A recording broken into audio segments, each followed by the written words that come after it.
কে কে ওখানে? কে ওখানে? কে ওখানে?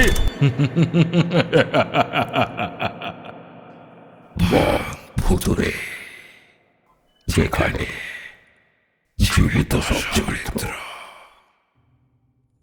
ওম ক্লিং পিশাচনাশায় ধূং অং ফট স্বাহা। ওম ঈম ক্রিম ওম স্বাহা। তান্ত্রিকের ওই আগ্রাসী উন্মত্ত আর্তনাদের সুর কিভাবে তন্ত্র সাধনার সার হতে পারে? কিভাবে এত বড় সর্বনাশ করতে পারেন তিনি? বাস্তবের মাটিতে দাঁড়িয়ে ভবিষ্যতের সারসংক্ষেপ রচনার এ কোন ভাবসাগরে ডুবেছেন তিনি? এ যে প্রলয় আনতে চলেছে, প্রলয়ের সুর বাজতে চলেছে। তান্ত্রিকের সামনে বাঁধা পড়ে রয়েছেন এক প্রসবিনী। ছেড়ে দে, ছেড়ে দে তান্ত্রিক, আমাকে যেতে দে। আমি প্রসবা, আমাকে ছেড়ে দে। আমি আমার এই সন্তানকে পৃথিবীর আলো দেখাতে চাই। একে তুই কিছুতেই নিজের বলির সামগ্রী বানাতে পারিস না। আমি মা হয়ে এই কাজ তোকে কোনোদিনও করতে দিতে পারি না, কিছুতেই না। আমার অভিশাপ লাগবে তোর, অভিশাপের শেষ হবে তোর কুল। তাই চাস কি তুই? তান্ত্রিক অবিচ্ছেদ্যভাবে মন্ত্রপাঠ করেই চলে। অবিরাম চলতে থাকে সেই বহমান মন্ত্রের ধ্বনি। ওম ক্রিং পিশাচনাশায় ধূম ধূম অং ফট স্বাহা। ওম ওম ঈম ক্লিম ওম ওম স্বাহা। ওম ক্লিং পিশাচনাশায় ধূম ধূম অং ফট স্বাহা।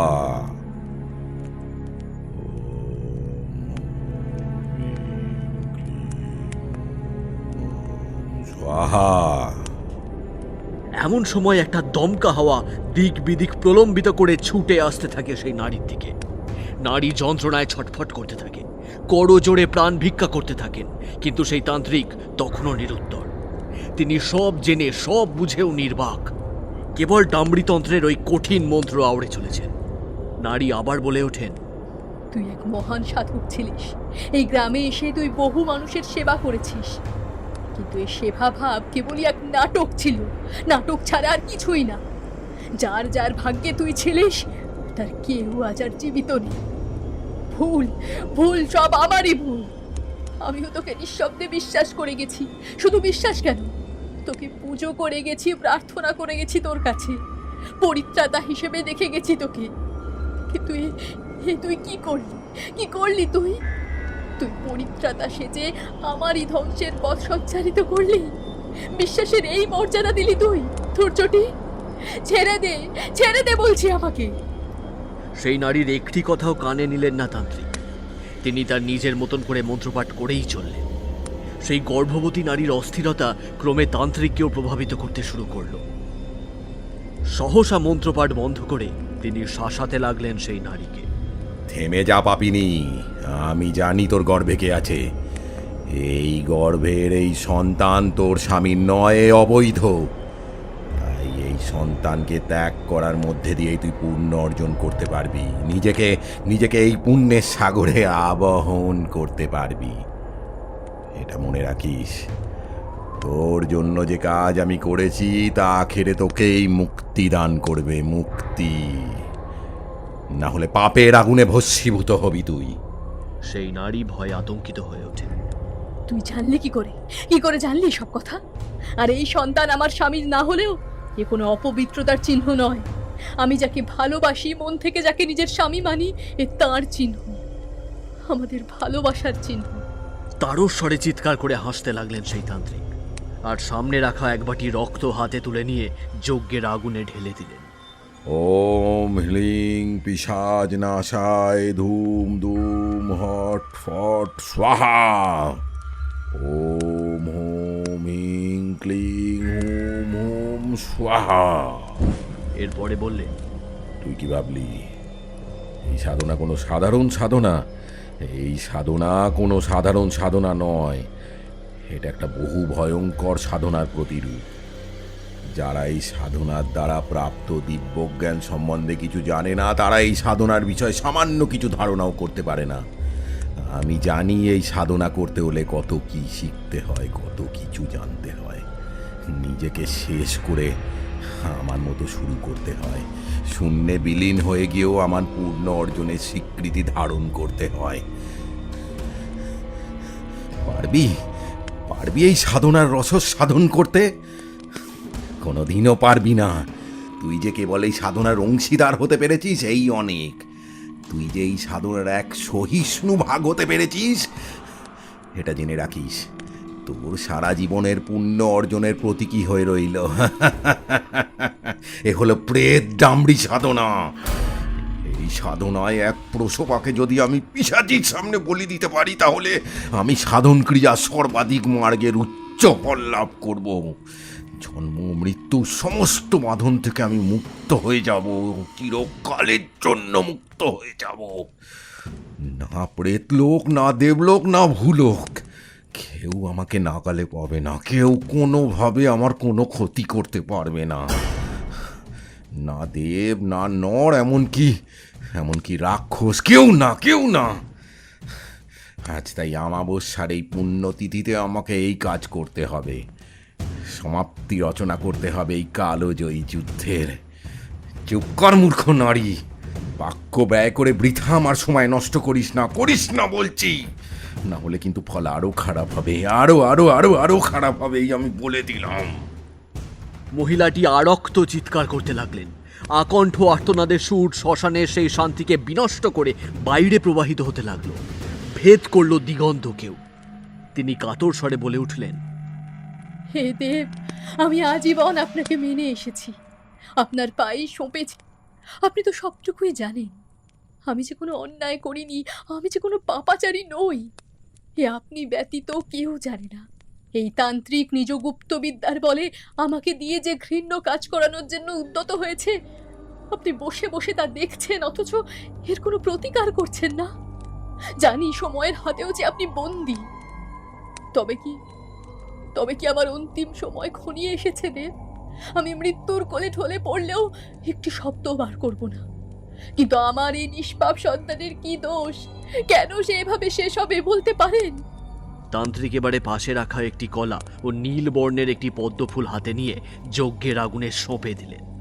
তারপর বললেন, এইবার আগুন দাউ দাউ করে জ্বলবে, আকাশকে স্পর্শ করবে। দাবানলের এই শিখায় ভস্মীভূত হবি তুইও। শেষ হবে তোর অহংকার, আর আর আর জয়ী হব আমি। এবারে আমি পাবো সেই অসীম শক্তি, আর সেই শক্তির বলিহান হয়ে উঠবো আমি। আমাকে কেউ কেউ কেউ পরাস্ত করতে পারবে না, কেউ না, কেউ না। তান্ত্রিক অট্ট হাসিতে ফেটে পড়লেন। আর ঠিক সেই সময় যজ্ঞের আগুনের মধ্যে থেকে বাইরে বেরিয়ে আসতে থাকলো এক পৈশাচিক হুঙ্কার, এক তির্যক নারী কণ্ঠ। সেটি না পাতাল থেকে উত্থিত হলো, না মহাকাশে বিলীন হয়ে গেল, বরং সেটি ধেয়ে আসতে থাকলো সেই তান্ত্রিকের দিকে। চারিদিকে বাতাস বইতে শুরু করলো। বাতাসের মধ্যে দিয়ে বয়ে আসা ওই গরম আভা মনে করিয়ে দিতে লাগলো এক আসন্ন বিপদের কথা, এক ভয়ঙ্কর বিপদ। তান্ত্রিকের চোখ দুটো স্থির, বিস্ফারিত দৃষ্টিতে তিনি সামনের দিকে তাকিয়ে রয়েছেন। মুখ থেকে কোনো শব্দ বেরিয়ে আসছে না, শরীর ছেড়ে দিয়েছে, মন্ত্রপাঠ স্তব্ধ হয়ে গেছে। কেবল বিড়বিড়ানির শব্দ ভেসে আসছে তার মুখ থেকে। ডামড়ি ডামড়ি প্রেত ডামড়ি, মা মা মাগো মাগো, তুই তুই এসেছিস মা। মারে মা, তুই তুই তুই আমার ডাকে এত কাল বাদে তবে সাড়া দিলি মা। মারে মা। আবারও এক হুঙ্কার গর্জে উঠল, চারিদিক কম্পিত হলো। তার সাথেই দীপ্ত লোকে ছড়িয়ে পড়তে থাকলো এক তির্যক হাসির শব্দ।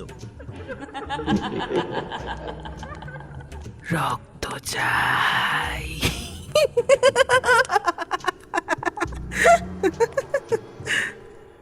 রক্ত চাই, রক্ত চাই আমার।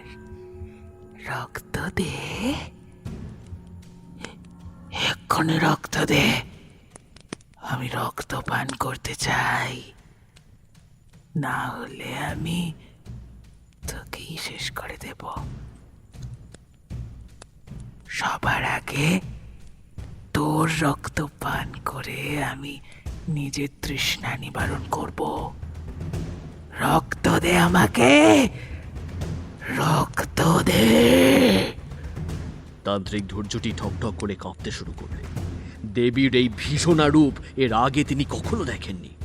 তার এই রূপ দেখে তিনি আরো মোহিত হয়ে পড়লেন, কিন্তু এই মোহের জোরে পরবর্তী ক্রিয়াটি করতে ভুলে গেলেন। আর সেটিই ছিল এই সাধনার ক্ষেত্রে সবচেয়ে প্রয়োজনীয় ক্রিয়া। পিশাচের আগমনের সাথে সাথে নিজের বাঁ হাতে তালু চিরে রক্ত বের করতে হতো, আর সেই রক্ত যজ্ঞের আগুনে অর্পণ করতে হতো। কিন্তু দেবীর এই প্রলয়ঙ্কারী রূপ দর্শন করে তান্ত্রিক বাকরুদ্ধ হয়ে গেলেন। এ দেবীর পৈশাচিক রূপ, ভীষণা রূপ। এ রূপে দেবী প্রলয়কে ত্বরান্বিত করেন। প্রলয়ও দেবীর এই রূপকে ভয় পায়। ভীষণা এই রূপ মেদিনীকে কম্পিত করতে সক্ষম। দেবীর সেই অট্টহাসির শব্দে হাজারো মানুষের হৃদস্পন্দন স্তব্ধ হয়ে যায়। পা চলে না, এমনকি শব্দও বের হয় না মুখ থেকে। মুখমণ্ডলের দীপ্তিও লোপ পায়। তান্ত্রিকের সাথেও তেমনটাই হচ্ছিল। তিনি কোনো কথা বলতে পারছিলেন না। ওদিকে দেবী এক পা করে তার দিকে এগিয়ে আসতে লাগলেন। রক্ত দে তোর ছোটি, রক্ত চাই আমার। তুই যদি রক্ত দিতে না পারিস তাহলে আমি কিন্তু তোকেই সবার আগে শেষ করব। রক্ত দে, রক্ত দে আমাকে, রক্ত দে। আর ঠিক সেই সময় ভয়ে সরে গেলেন তান্ত্রিক, আর তার গায়ে লেগে উল্টে গেল সেই রক্তের বাটিটা। সেটির মধ্যে পড়ে থাকা অবশিষ্ট রক্তটুকুও মাটিতে পড়ে গেল। সঠিক সময়ে রক্ত যজ্ঞের আগুনে অর্পণ না হওয়ায় যজ্ঞের আগুনও নিভে গেল। এ কি হয়ে গেল? এ কি করে ফেললাম আমি? এ যে স্বয়ং আমার মৃত্যু আমার চোখের সামনে দাঁড়িয়ে আছে। তিনি যে এবার সব কিছু ধ্বংস করে ফেলবেন। এ কি হলো? এত এত বড় সর্বনাশ করে ফেললাম আমি, এত বড় সর্বনাশ করে ফেললাম। হায় হায় হায়, বাঁচাও বাঁচাও, কেউ আমাকে বাঁচাও। সেই স্থান ত্যাগ করে দৌড়াতে শুরু করলেন তান্ত্রিক। যেদিকে দুচোখ যায় তিনি দৌড়াতে লাগলেন, রুদ্ধশ্বাসে দৌড়াতে লাগলেন। কিন্তু সেই প্রলয়ঙ্কারী হাসির শব্দ কিছুতেই তার পিছু ছাড়ল না। কিছুক্ষণ পরেই সেই হাসির শব্দ থেমে গেল। যেন বাতাস সেই হাসির শব্দটিকে কোথাও এক জায়গায় নিয়ে গিয়ে গিলে ফেলল, ঢেকে ফেলল তার অন্তঃসার শূন্যতাকে। আর কোথাও খুঁজে পাওয়া গেল না তাকে, কোথাও না। তান্ত্রিক একটা পাথরে পা আটকে পড়ে গেলেন। ওইদিকে সেই নারীও বন্দি অবস্থায় হাঁপাতে শুরু করল। দুজনের কণ্ঠেই হাঁপানির শব্দ শুনতে পাওয়া গেল। শেষ হবে এবার সব কটা। ওকে ভক্ষণ কর মা, ওকে ভক্ষণ করে আমাকে নিস্তার দে, আমাকে মুক্ত কর। আমাকে যে করেই হোক মুক্তি পেতেই হবে, না হলে জন্ম মৃত্যুর এই চক্রাকার বন্ধনের মধ্যে আটকে পড়ে আমি শেষ হয়ে যাব। আমি শেষ হয়ে যাব। কোনোদিনও এই বন্ধন ভেদ করে বেরোতে পারবো না, কোনো দিনও না। হে ভবানী রক্ষা করো মা, আমাকে রক্ষা করো মা, আমাকে রক্ষা করো। ওদিক থেকে ভেসে আসতে লাগলো আবারও সেই আর্তনাদের সুর। অত দূরে থাকলেও তান্ত্রিক শুনতে পেলেন। তোকে আমি ছাড়বো না তান্ত্রিক, তুই আমাকে ক্ষত বিক্ষত করলি, এমনকি আমার সন্তানকেও। গর্ভবতীর এই অভিশাপ আজীবন এই গ্রামটিকে ঘিরে থাকবে। তোরা কোনোদিনও এই অভিশাপের গণ্ডি ভেদ করে বাইরে বেরোতে পারবি না। আমি তোদের মৃত্যু হয়ে ফিরে আসবো। আর যেভাবে আমাকে শেষ হতে হলো, আগামীতে সকলকেই হতে হবে। সকল গর্ভবতীর কপালে এই অভিশাপের রক্তাক্ত তিলক লেপে দিয়ে গেলাম। তারপরেই যেন এক শান্তি, এক কঠোর শান্তির রেশ চারিদিকে বিরাজ করতে শুরু করলো। এ শান্তি কোনো সাধারণ শান্তি ছিল না, মৃত্যুর চেয়েও ভয়ঙ্কর, মৃত্যুর পরবর্তী এই শান্তি। এর থেকে রেহাই পেতে হলে মৃত্যুর সাথেও লড়াই করতে হয়। কিন্তু সেই সাধকের মুখ থেকে কোনো শব্দ বেরিয়ে আসছে না। তিনি এমনভাবে সমস্ত কিছুর নিষ্পত্তি কেন ডেকে আনলেন? চুপ করে রইলেন কেন তিনি? ক্ষণিকের ওই শান্তি যেন দীর্ঘদিনের মৌনতার উপহার দিয়ে গেল তাকে। সব শেষ। ওই ডাইনি তাকে খেয়েছে, ওর সন্তানকে খেয়েছে। শান্তি। আমি ওখান থেকে পালিয়ে না এলে আজ আমাকেও সে খেত। ভাগ্যিস ওই মেয়ে পালাতে পারিনি। একবার গিয়ে দেখি, সেখানে যে আমাকে একবার যেতেই হবে। আদতে এই ক্রিয়া সম্পন্ন হলো কিনা আমাকে দেখতেই হবে। পরখ করে দেখতে হবে, আমাকে একবার পরখ করে দেখতে হবে। তান্ত্রিক সেই দিকে এগোতে শুরু করলেন। পা টিপে টিপে এগোতে থাকলেন সেই মৃত্যুর কোলাহলের দিকে, যা ক্ষণিক পূর্বেই শান্ত হয়েছিল। ওই শ্মশানের সামনে এসে পৌঁছালেন তিনি। বাতাস তখনও ভারী। গম্ভীর আর্তনাদের সুর থেমে গেলেও চাপা কষ্ট আর ধিক্কারের সুর তখনও যেন ক্ষীণ স্বরে আহ্বান করে চলেছিল তাকে। তখনও ভেসে আসছিল সেই সুর। তান্ত্রিকের পা এগোতে চাইল না। দূর থেকে দাঁড়িয়ে তিনি দেখলেন চাপ চাপ রক্ত লেগে রয়েছে মাটিতে। ভূতল ভরে রয়েছে রক্তে, যেন মাটি স্নান করেছে, নতুন করে স্নান সেরে পবিত্র হয়েছে সে। তান্ত্রিকের যেতে বাধা পড়ল। তিনি পা চালিয়ে সেদিকে যেতে পারছেন না। হৃৎপিণ্ডের ধুকপুকানি আরো বৃদ্ধি পেয়েছে। কি দেখবেন তিনি? সব ভয় ত্যাগ করে এবার স্বার্থপরের মতো অভিমুখে এগিয়ে যেতে থাকলেন তিনি। এগিয়ে চলল তার পা দুখানি। সামনে গিয়ে দাঁড়াতেই দেখলেন সেই নারীর পেটের মধ্যিখানটা চেরা। হাঁ হয়ে পড়েছে সেই স্থানটি। রক্ত গড়িয়ে পড়ছে, আর তার পেটের মধ্যে থাকা শিশুটির একটি পা জমির ওপরে পড়ে রয়েছে, আর বাকি দেহটি আধ খাওয়া অবস্থায় ওই জঠরের মধ্যিখান ঘেঁষে বাইরে বেরিয়ে রয়েছে। ফিনকি দিয়ে রক্ত বেরিয়ে আসছে। একটি ধমনী ছিঁড়ে গেছে। নারীর মুখের অর্ধেক অংশ খুবলে নিয়েছে ওই পিশাচি। সারা শরীরে কেবল রক্তের ছিটে। পেটের মধ্যে থেকে বাইরে বেরিয়ে এসেছে নারী ভুঁড়ি। নিজের চোখে এই বীভৎস দৃশ্য দেখে ঠকঠক করে কাঁপতে থাকলেন ওই তান্ত্রিক। না, কি দেখছি আমি? এতটা নৃশংসতা কিভাবে ঘটাতে পারে? কেউ এইভাবে শেষ করে দিতে পারে কি? কেউ পারে? কিভাবে পারে? এমন সময় আবারও গর্জে উঠল মেঘ, আর সেই তান্ত্রিক শুনতে পেল, তুই আমাকে তৃপ্ত করতে পারিস নি ধৈর্যটি। এবার তোর কালকে আহ্বান করেছিস, এ প্রেতে পরিণত হবে। তুই এর সব থেকে কাছের ও প্রিয় বস্তুর বলি দিয়েছিস। আমাকে বলি দিতে হলে যার বলি দিচ্ছিস তার মতের প্রয়োজন পড়ে। সে যদি বিরূপ হয় আমি বলি গ্রহণ করতে পারি না। কিন্তু আমি আমার তৃষ্ণাকে শান্ত করতে না পারলে আজ বহু সাধারণ মানুষের প্রাণ যেত। তাই আমি ওই রুদ্ররূপকে শান্ত করতে একেই নিজের খাদ্যে পরিণত করতে বাধ্য হয়েছি। তবে এই কাজ গ্রামের বুকে অভিশাপের বীজ বপন করলো। আজকের পরে তোর আর কোনো ক্ষমতা থাকবে না। এতকাল ধরে তুই সাধনায় যেটুকু জ্ঞান অর্জন করেছিলি, আজকে আমি সেই সব কিছু তোর কাছ থেকে কেড়ে নিলাম।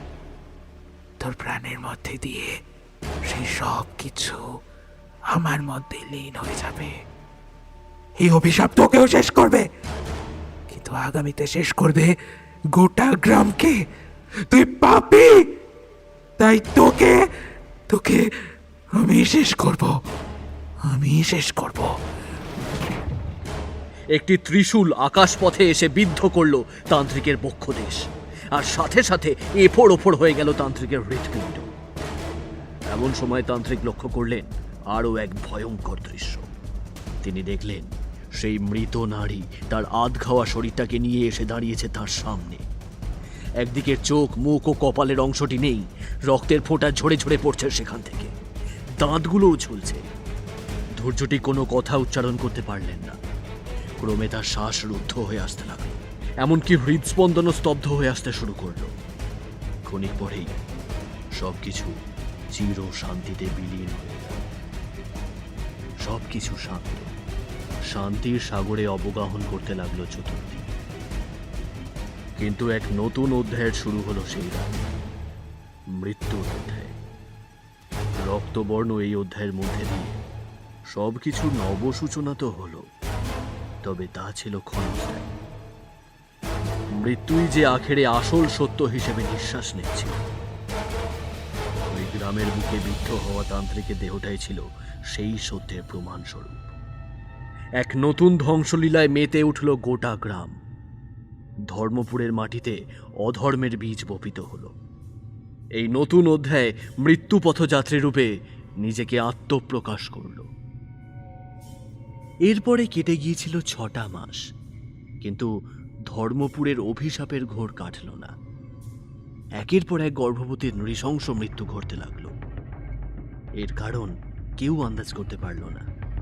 ওই গ্রামে প্রসবের অবস্থায় কোনো নারী উপনীত হলেই তাকে গ্রাম থেকে দূরে পাঠিয়ে দেওয়ার সিদ্ধান্ত নিলেন গ্রামের মোড়ল। কিন্তু একদিন রাতের বেলা সেই মোড়লকেও তার বাড়ির চিলেকোঠায় মৃত অবস্থায় পাওয়া গেল। কেউ যেন তার দেহটিকে আধ খাওয়া অবস্থায় রেখে দিয়ে গিয়েছিল। চোখগুলো খুবলে নেওয়া হয়েছিল। মোড়লের এমন নৃশংস মৃত্যু গ্রামের মানুষকে ভাবিয়ে তুলল। অনেকেই গ্রাম ছেড়ে চলে যাওয়ার সিদ্ধান্ত নিয়ে ফেললেন। গ্রামটির বিষয়ে অনেকেই জানতে পারলেন। ধীরে ধীরে এই খবর শহরেও ছড়িয়ে পড়ল। বিভিন্ন খবরের কাগজের হেডলাইনে দেখা যেতে লাগলো ধর্মপুরের নাম।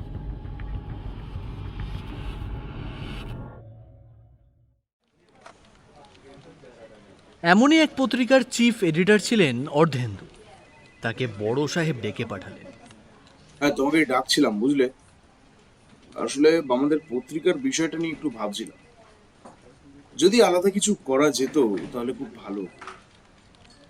শনিবারের আমাদের যে বিশেষ সংখ্যাটা বেরোয় সেই পাতায় ভাবছি ধর্মপুরের ব্যাপারটা লিখবো। আর এটা কেবল একদিনের জন্য নয়, বেশ কয়েক মাস ধরে লিখতে হবে বুঝলে। এই কারণে ব্যাপারটা একটু জটিল হয়ে যাচ্ছে।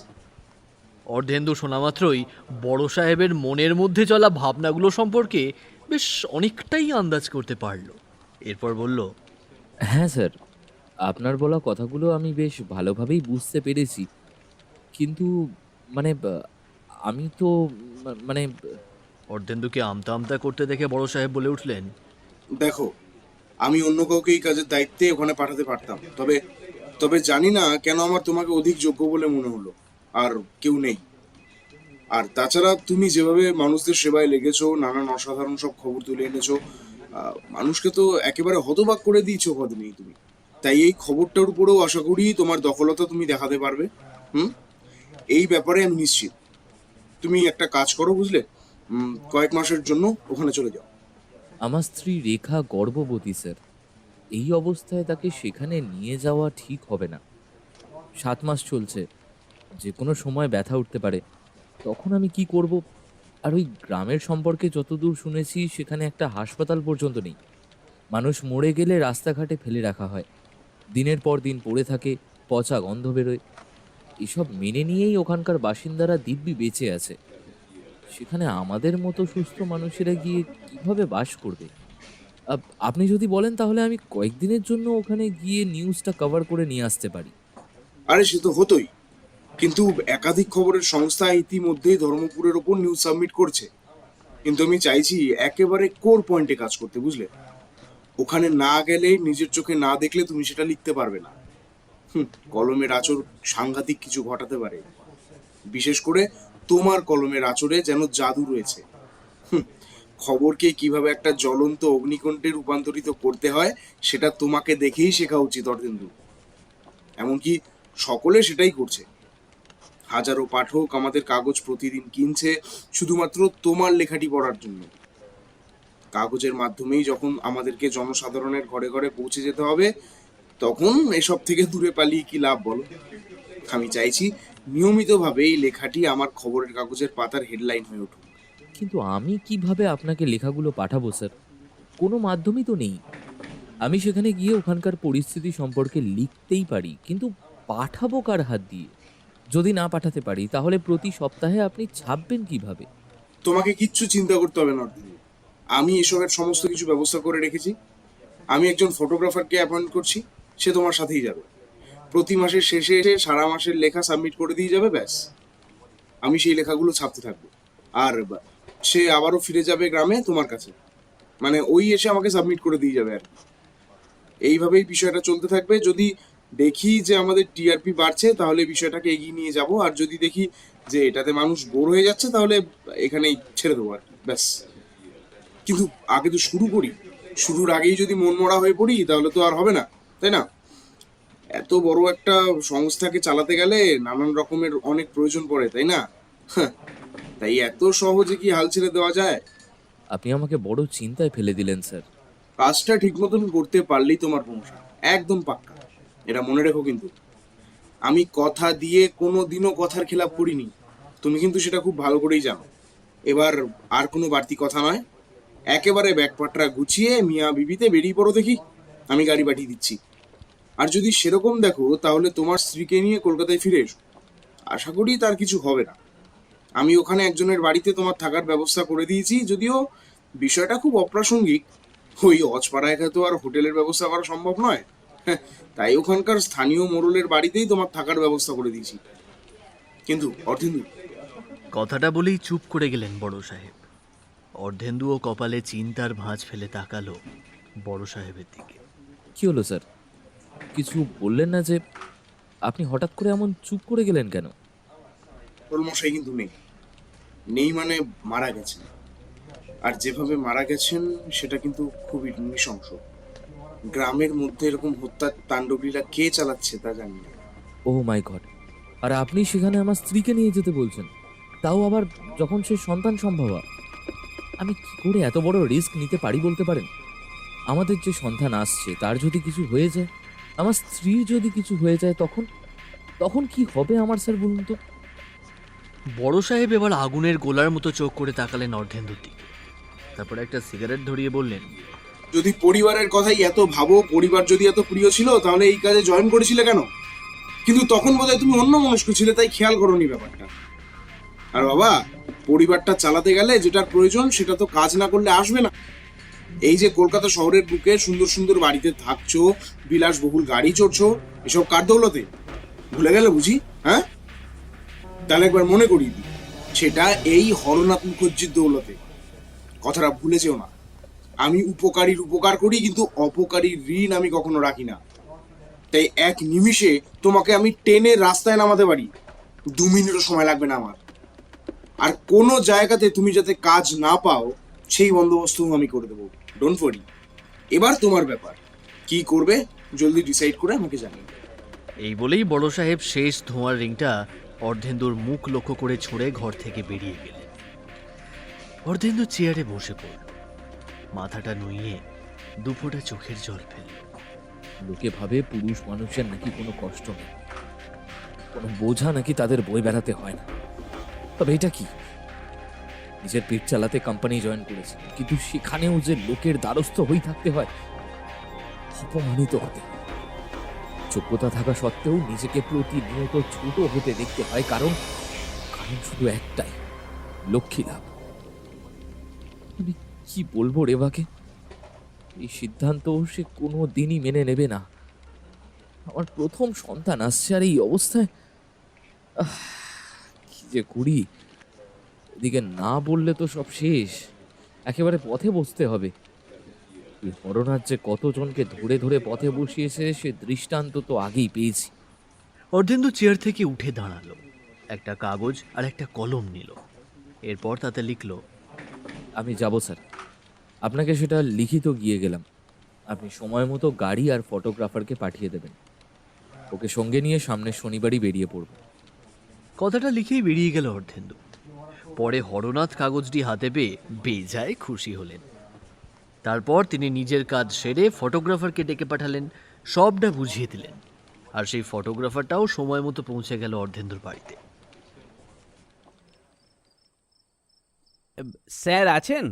আমি অনিল, শুনছেন স্যার? অর্ধেন্দু বাইরে বেরিয়ে এলো।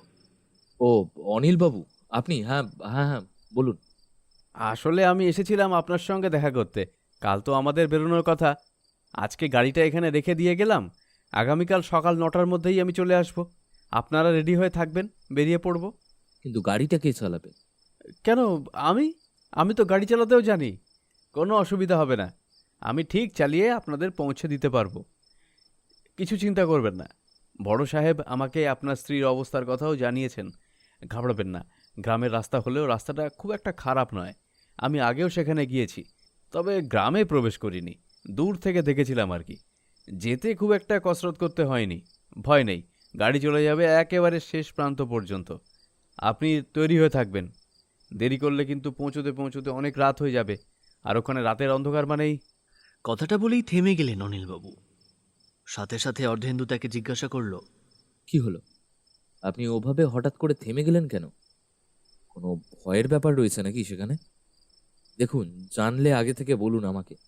আমি জীবনের ঝুঁকি নিয়ে এই কাজ কিছুতেই করতে পারবো না। না না, সেরকম কোনো ব্যাপার নয়। আসলে ওখানকার স্থানীয় বাসিন্দাদের সঙ্গে আমার একবার কথা হয়েছিল। ওরা আবার কিসব ওই ভূত প্রেত পিশাচে বিশ্বাস করে। তবে আমার মনে হয় উত্তেজিত হওয়ার কোনো কারণ নেই। গ্রামের মানুষ এমনিতেই কুসংস্কারাচ্ছন্ন, ওদের কথায় সেভাবে বিশ্বাস করতে যাবেন না তো। দেখবেন আমরা ঠিকই পৌঁছে যেতে পারবো। নিন, এবার আপনি বরং বিশ্রাম করে নিন, আর আমিও যাই, কয়েকটা কাজ আছে সেগুলো সেরে ফেলি। তারপর কালকে তো আবার সঠিক সময় এখানে উপস্থিত হব, তাই না? এই বলেই একটা মৃদু হাসি হেসে চলে গেলেন অনিলবাবু। কিন্তু অর্ধেন্দুর মনের মধ্যে হাজারো চিন্তা দলা পাকাতে শুরু করলো। কি হচ্ছে, কেন হচ্ছে, কেনই বা ওই গ্রামটিকে নিয়ে এত কুসংস্কার ছড়িয়েছে? এই ব্যাপারগুলো নিয়ে দুশ্চিন্তা করতে থাকলো অর্ধেন্দু। ওদিকে রেবার সঙ্গেও এই বিষয়ে ভালো রকমের বচসা হয়ে গেল, কিন্তু শেষমেশ সাহসী স্ত্রীকে বাগিয়ে আনতে পারল সে। রেবা তাকে উদ্দেশ্য করে বলল, আমি তোমাকে ওই বিপদের মধ্যে কিছুতেই একা ছেড়ে দিতে পারবো না অর্ধেন্দু। আমি নিজেকে নিয়ে ভাবি না, কিন্তু যত চিন্তা এই বাচ্চাটাকে নিয়ে। তার যদি কিছু হয়ে যায় তাহলে তো আমরা কেউই একে অপরকে কোনো দিনও ক্ষমা করতে পারবো না, বলো? রেবাকে বুকে জড়িয়ে ধরল অর্ধেন্দু। এরপর বলল, তেমন কিচ্ছু ঘটবে না রেবা। আমি সব সময় তোমার পাশেই থাকবো, তোমাকে কোনো দিন কাজ ছাড়া করবো না। আর কয়েকটা দিনের তো ব্যাপার, মনে হয় না মাসের পর মাস সেখানে আমায় থাকতে হবে। কয়েক মাসের মধ্যেই আমরা চলে আসতে পারবো। তোমার ডেলিভারির আগেই আমি কলকাতায় ফিরে যাওয়ার চেষ্টা করব, আর না পারলে ওই লোকটা মানে অনিল বাবুকে দিয়ে তোমাকে এখানে ফেরত পাঠিয়ে দেব। উনি এসে ঠিক একটা না একটা ব্যবস্থা করে দেবেন। আর ডাক্তারের সঙ্গেও তো আমার কথা হয়েই আছে। নিখিলেশ তো আমার নিজের বন্ধু, সেই তো তোমার ডেলিভারি করবে, কাজেই ওকে বলে দেবো। খবর পাঠিয়ে দিলেই তো হ্যাপা চুকে গেল। এত ভেবো না, আগের কাজটা আগে সেরে নিতে হবে আমাদের। এগুলো নিয়ে পরেও ভাবা যাবে। তেমন হলে আমি কাজটাই ছেড়ে দেব। আমার কাছে কাজের থেকে বেশি গুরুত্বপূর্ণ তুমি আর আমাদের এই সন্তান। যে আসছে তাকে নিরাপদে আসতে দিতেই হবে, পৃথিবীর আলো দেখতে দিতে হবে। এই বলেই রেবার পেটের ওপর নিজের হাতটি ছোঁয়ালো অর্ধেন্দু। রেবা নিজের মুখটাকে অর্ধেন্দুর বুকের অন্তঃস্থলে আরো শক্ত করে চেপে ধরল। সেদিন রাতটা কোনো রকমে কেটে গেল। রাতের মধ্যেই সবকিছু গোছগাছ করে নিল অর্ধেন্দু। পরের দিনই তাদের যাওয়ার পালা। রেবাও তৈরি হয়ে নিল সকাল সকাল।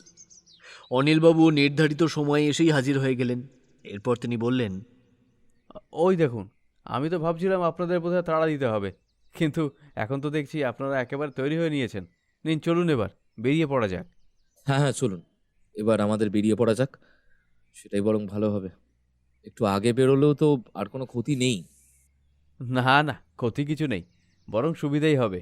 রাত হওয়ার আগেই আমরা গ্রামে পৌঁছে যেতে পারবো। নিন, উঠে পড়ুন গাড়িতে। রেবাকে এত কঠিন পরিস্থিতির সঙ্গে সামঞ্জস্য রেখে চলতে হবে, এটা সে কোনোদিনও কল্পনা করতে পারেনি। এমন পরিস্থিতিতে যেখানে বাড়িতে বসে তার বিশ্রাম নেওয়া উচিত, সেখানে তাকে পায়ে হেঁটে জার্নি করে গ্রামে যেতে হচ্ছে, তাও আবার নিজের পেশাদার স্বামীর চাকরির রক্ষার্থে। এর থেকে পরিহাসের আর কী বা হতে পারে? একেই বলে নিয়তি। নিয়তি যে কার জন্য কেমন পরিস্থিতি তৈরি করে রেখেছে কেউই বলতে পারে না। রেবার ক্ষেত্রেও বিষয়টা ঠিক একই রকম দাঁড়ালো। গাড়ি এগোতে শুরু করলো। কিছুটা রাস্তা যাওয়ার পরেই অনিল অর্ধেন্দুকে উদ্দেশ্য করে বলল, স্যার, যা বুঝতে পারছি কমপক্ষে 2 মাস থাকতে হবে। আপনার কলমে যা দৃঢ়তা, যত ভালো লিখবেন ততই পাঠক আরও বেশি করে জানতে চাইবে। আর যখন তারা শুনবে যে আপনি সেখানে বসে ঘটনাগুলোর বর্ণনা করেছেন, তখন তো ছেড়েই দিন, একেবারে সোনায় সোহাগা। তাদের জানার কৌতূহল আরও 3 গুণ বৃদ্ধি পাবে। আমি তো এখনই দেখতে পাচ্ছি। এক কাজ করবেন, খুব বেশি ভালো কিছু, বিশেষ কিছু লিখতে যাবেন না। আপনি তো জানেনই আমাকে, আমি সব কিছুর সাথে কম্প্রোমাইজ করতে পারি, কিন্তু নিজের কাজের সাথে নয়। এ আমার সত্তার সাথে জড়িয়ে রয়েছে, নাহলে এত বড় ঝুঁকি নিয়ে কোনোদিনও সেখানে যেতাম না। আমাকে আমার কাজ করতে দিন, আপনি সামনে তাকিয়ে গাড়িটা ড্রাইভ করতে থাকুন। অনিলবাবু এরপর আর কোনো কথা না বাড়িয়ে গাড়িটা ড্রাইভ করে চললেন। পৌঁছাতে পৌঁছাতে সন্ধ্যা পেরিয়ে রাত ঘনিয়ে এলো। অর্ধেন্দু ঘড়ির দিকে তাকিয়ে দেখল ঘড়িতে তখন সন্ধে 7:30 বাজে। সে রেবাকে উদ্দেশ্য করে বলল, দেখলে তো, আমাদের পৌঁছতে পৌঁছতে সেই রাতই হয়ে গেল। এখন সাবধানে পৌঁছতে পারলে হয়। আচ্ছা অনিলবাবু, আপনি তো মোড়লের বাড়িটাও বোধহয় চেনেন না, তাহলে ওখানে যাবেন কি করে? আমি না জানলেও কি হবে, কাউকে দেখে জিজ্ঞাসা করে নিতে হবে। চিন্তা করবেন না, বড় সাহেব আগে থেকেই ওদেরকে বলে রেখেছেন, কেউ না কেউ ঠিকই এগিয়ে আসবে। এমন সময় দূর থেকে কাউকে সেই দিকে এগিয়ে আসতে দেখল অর্ধেন্দু, আর সাথে সাথেই বলে উঠল, ওই যে কে একজন যেন এদিকেই আসছে, আপনি ওদিকেই চলুন। অনিলবাবু সেদিকেই গাড়িটিকে চালাতে লাগলেন। কিছুটা দূরে গিয়েই তিনি ব্রেক কষে দাঁড় করালেন গাড়িটাকে। দাদা, ও দাদা, শুনছেন? লোকটি অনিলবাবুর দিকে এগিয়ে এসে বলল, আমাকে ডাকছেন? হ্যাঁ, আপনাকেই ডাকছিলাম। আসলে আমরা মোড়লের বাড়িতে যাব। মোড়লের বাড়িটা কোন দিকে? মানে গ্রামের মোড়লের বাসাটায় কোন দিক দিয়ে যেতে হবে সেটা যদি একটু জানাতেন খুব ভালো হতো। অনিলবাবুর মুখে এই কথা শুনে লোকটি থতমত খেয়ে গেলেন। মোড়লের বাড়ি? কথাখানা বলেই আকাশ কুসুম ভাবতে আরম্ভ করলেন। অনিলবাবু দেখলেন মোড়ল কথাটা শোনা মাত্রই ওই লোকটির কপালে ঘাম ঝরে পড়ছে। লোকটি ঠিকভাবে উত্তর দিতেও পারছেন না, তিনি আমতা আমতা করে চলেছেন। লোকটিকে আবার জিজ্ঞেস করলেন অনিলবাবু, কি হলো রে বাবা, আপনি তো আকাশ কুসুম ভাবতে বসলেন দেখছি। আরে বাবা, মোড়লের বাড়িটা কোথায় শুধু এইটুকু জানতে চাইছি আমি, আর কিছু না। এবারে দয়া করে বলুন তো। লোকটি কেবল আঙুল দেখিয়ে ইশারা করলেন অনিলবাবুকে, তারপর সেখান থেকে দৌড়ে পালিয়ে গেলেন। কি যে হয় লোকগুলোর কে জানে। হতবাকের মতো আমার দিকে তাকিয়েছিল লোকটা, যেন বাংলা বুঝতেই পারছে না। এসব যে কি হচ্ছে কিছুই আন্দাজ করতে পারছি না। আপনি লক্ষ্য না করলেও আমি করেছি। লোকটি আপনার দিকে যতক্ষণ তাকিয়েছিলেন দিব্যি কথা বলছিলেন, কিন্তু যেই না রেবার দিকে তাকিয়ে ওকে অন্তঃসত্ত্বা অবস্থায় দেখলেন, সঙ্গে সঙ্গে লোকটার দৃষ্টিভঙ্গি একেবারে বদলে গেল। অমনি কত তাড়াতাড়ি এখান থেকে পালিয়ে যাওয়া যায় সেই ব্যবস্থা করতে লাগলেন। যেদিকে ইশারা করে গেলেন সেদিকে কি আদেও মোড়লের বাড়িটা পড়বে? কিছুই তো বুঝতে পারছি না। রেবাকে দেখে এত ভয় পাওয়ারই বা কি হলো বলুন তো দেখি। অনিলবাবু কোনো মন্তব্য করলেন না, তিনি এগিয়ে যেতে থাকলেন সেই দিকে। এরপর ওই দিকটায় যেতেই দেখতে পেলেন একটা বাড়ি। গাড়ি থেকে নেমে পড়লেন, এগিয়ে গেলেন ওই বাড়ির দিকে। কারোর সঙ্গে একটা সাক্ষাৎ সেরেই আবার গাড়ির কাছে এসে বললেন, হ্যাঁ স্যার, লোকটা অবুঝের মতো কাজ করলেও কাজটা কিন্তু মন্দ করেনি। নিন, এবার চলুন দেখি। এখান থেকে পায়ে হেঁটে যেতে হবে, ওদিকে রাস্তাটা আবার উঁচু নিচু, গাড়ি যেতে পারবে না। আমি বরং এই সাইডেই গাড়িটাকে রেখে দিচ্ছি, আপনি বরং বেরিয়ে পড়ুন। ম্যাডামকে সঙ্গে করে ধীরে ধীরে এগিয়ে যান। ওখানে বৃদ্ধা মহিলা রয়েছেন, তবে উনি বেশ ভালো। বড় সাহেবের চিঠি পেয়ে উনি আগে থেকেই সব বন্দোবস্ত করে রেখেছেন। মনে হয় না আপনাদের কোনো অসুবিধা হবে। গ্রামের বাড়ি হলেও বাড়িটা আয়তনে বেশ বড়ই মনে হলো। আপনারা যান, আমি একটু পরেই আসছি, গাড়িটাকে ওই সাইডে পার্ক করিয়ে আসছি। এই বলেই অনিল নিজের কাজে লেগে পড়ল।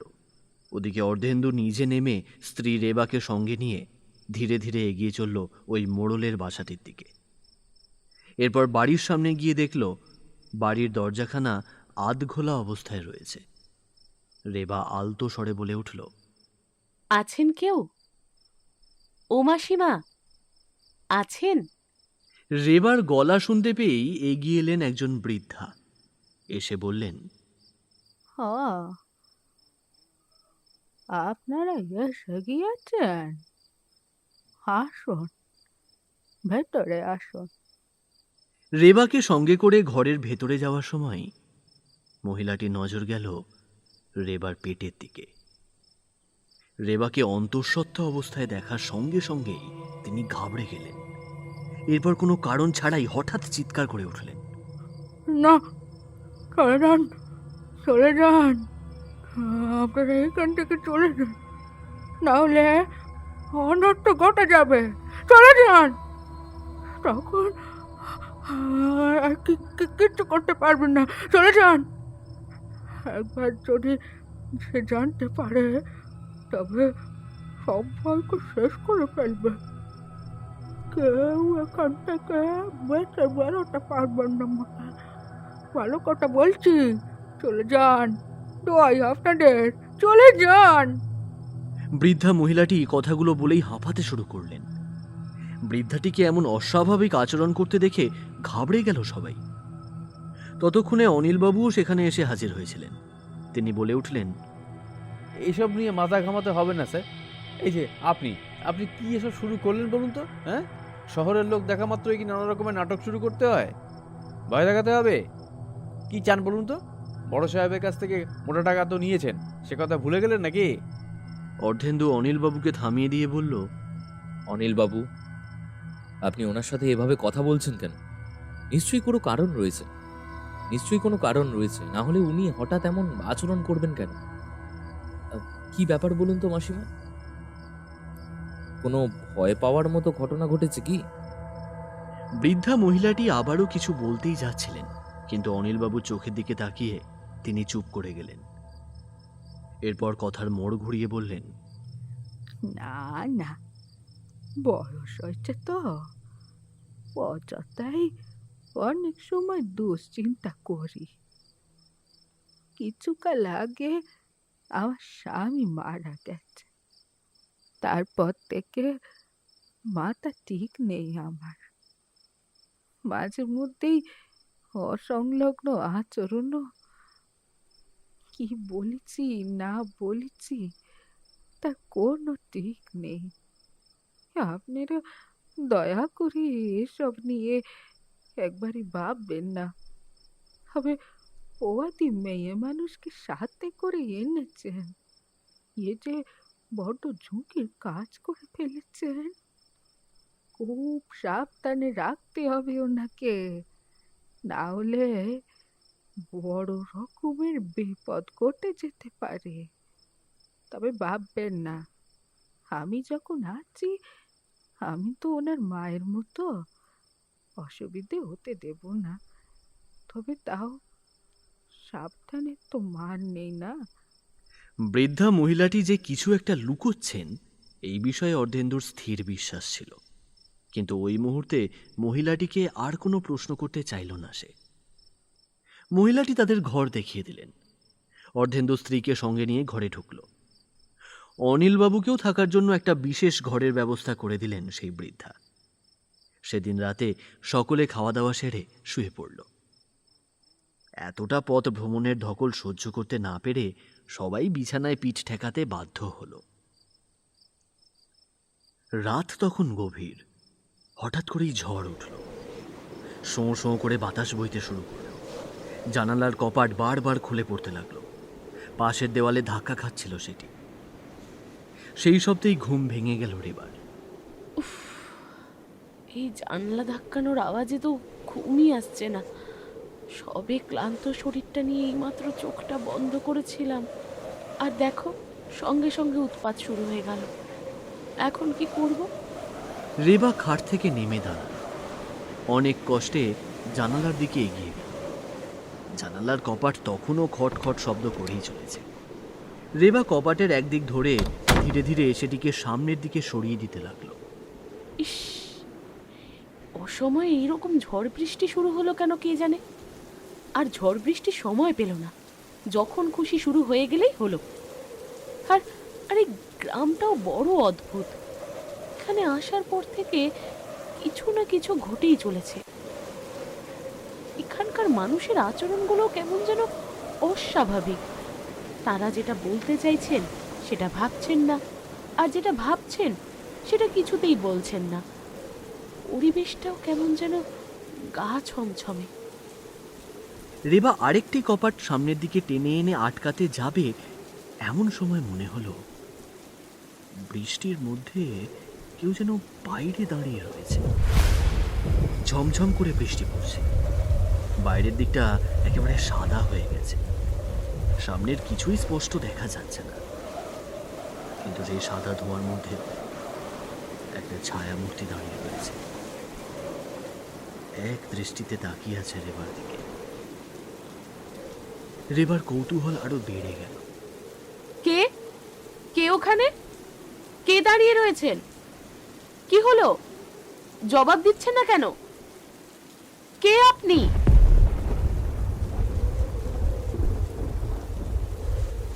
রেবার শরীরে এক উত্তেজনা সৃষ্টি হল। সামনে দাঁড়িয়ে থাকা মূর্তিটি একটি নারীর।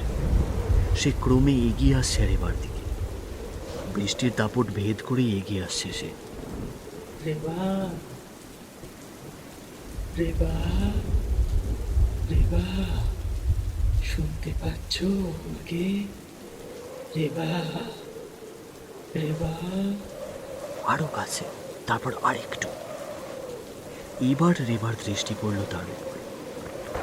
সে স্পষ্ট তাকিয়ে রয়েছে রেবার দিকে। বৃষ্টির দাপট ভেদ করে এসে দাঁড়িয়েছে জানালার একেবারে সামনে। সেই দৃশ্য, এ কি আদপেও কোনো দৃশ্য, নাকি স্বয়ং মৃত্যু এসে দাঁড়িয়েছে তার সামনে? রেবা দেখল এক নারী, যার পেটের নিচের অংশটা কেটে ঝুলছে, সেখান থেকে ফিনকি দিয়ে রক্ত বেরিয়ে আসছে, আর সেই কাটা অংশের ভেতর থেকে বেরিয়ে এসেছে একটা শিশুর মাথা, একটি সদ্যজাত শিশু। একটা পা এখনো ঢুকে রয়েছে সেই নারীর জঠরের ভেতর, আর শরীরের বাকি অংশটা পেটের বাইরে চলছে। শিশুটির শরীরের অর্ধেক অংশ নেই। সেই মহিলার ঘাড়ের অংশটি খুব লেখে নিয়েছে কি, সেখান থেকেও রক্ত বেরিয়ে আসছে, যা তার মুখ ভরিয়ে দিচ্ছে। রক্ত জটলা হয়ে নেমে আসছে, আর সেই মহিলাটি যেন পরম আনন্দে ফেটে পড়ছে। কষ্ট, কষ্ট কি? কোনো কষ্ট নেই। এই যে দেখ না, আমার সব কষ্টের নিবারণ হয়ে গেছে। তোকেও আমি কষ্ট পেতে দেব না বাবা, কিন্তু প্রথমে একটু তো কষ্ট হবে, একটু নয়, অনেক অনেক বেশি কষ্ট হবে। পেটটাকে ছেড়ে ফালা ফালা করে দিলে কেমন লাগে জানিস রে বা? ফিনকি দিয়ে রক্ত বেরোতে থাকে, উঠে থাকা শিশুটির পা দুটো ধরে হির হির করে টেনে বাইরে আনলে তার আর্তনাদের শব্দ কানে বাজতে থাকে। সে তো কথা বলতে পারে না, একজন মা শুনতে পায় সেই ডাক। রেবা শুনতে পেল এক শিশুর আর্ত চিৎকার। সে যেন রেবার কানের কাছে এসে কেঁদে বলছে, মা, মা, আমার কষ্ট হচ্ছে। মা, মা, আমাকে বাঁচাও, আমাকে বাঁচাও, মা, আমাকে বাঁচাও। আর সহ্য করতে পারল না রেবা, কানে আঙুল দিল, কিন্তু সেই মৃত্যুর বিভীষিকা তখনও বলে চলল। কিরে রে বা, শুনতে পেলি সেই আর্তনাদ? শুনতে পেলি? হ্যাঁ, এবার তোর পালা। হ্যাঁ, তোর পালা। রেবা জানলার কপাট দুটিকে গায়ের যত জোর আছে তা দিয়ে বন্ধ করার চেষ্টা করতে থাকলো। সে বলতে লাগলো, না না না না, কিছুতেই না, না না না না। সে দেখতে পেল পিশাচটির পেটের ওই কাটা অংশ থেকে একটা নোকওয়ালা হাত এগিয়ে আসছে তার দিকে। পেট চিড়ে বেরিয়ে আসছে সেটি। রক্তমাখা হাতটি ধরতে আসছে রেবাকে, তাকে শেষ করে ফেলতে এগিয়ে আসছে সেই হাত। রেবা চিৎকার করে উঠল, না, অর্ধেন্দু, অর্ধেন্দু, না। চোখ মেলে তাকালো রেবা, সাথে সাথে আবারও চিৎকার করে উঠল, না না না না, আমাকে আমাকে মেরো না। আমি তোমার কি ক্ষতি করেছি বলো? আমাকে মেরো না, মেরো না, আমাকে মেরো না, মেরো না। এমন সময় পাশ থেকে অর্ধেন্দু তাকে বুকের মধ্যে শক্ত করে চেপে ধরে বলল, এই তো রেবা, রেবা, আমি তো তোমার কাছেই রয়েছি। এই দেখো, দেখো আমার দিকে, এই যে এই যে এই যে দেখো, আমি কোথাও যাইনি। এই তো একদম কাছেই বসে আছি তোমার, কিচ্ছু হয়নি তোমার। রেবা, রেবা, শান্ত হও, শান্ত হও, আমার দিকে একবার তাকাও। রেবা, রেবা, তাকাও আমার দিকে। এই দেখো, এই দেখো, এই দেখো, এই দেখো, আমি এখানে বসে আছি, তোমার একেবারে কাছে বসে আছি আমি। রেবা শক্ত করে অর্ধেন্দুর জামাটা টেনে ধরল। তার বুকের মধ্যে আরো কিছুটা সেঁধিয়ে গেল। ভয়তে ঠকঠক করে কাঁপতে লাগলো।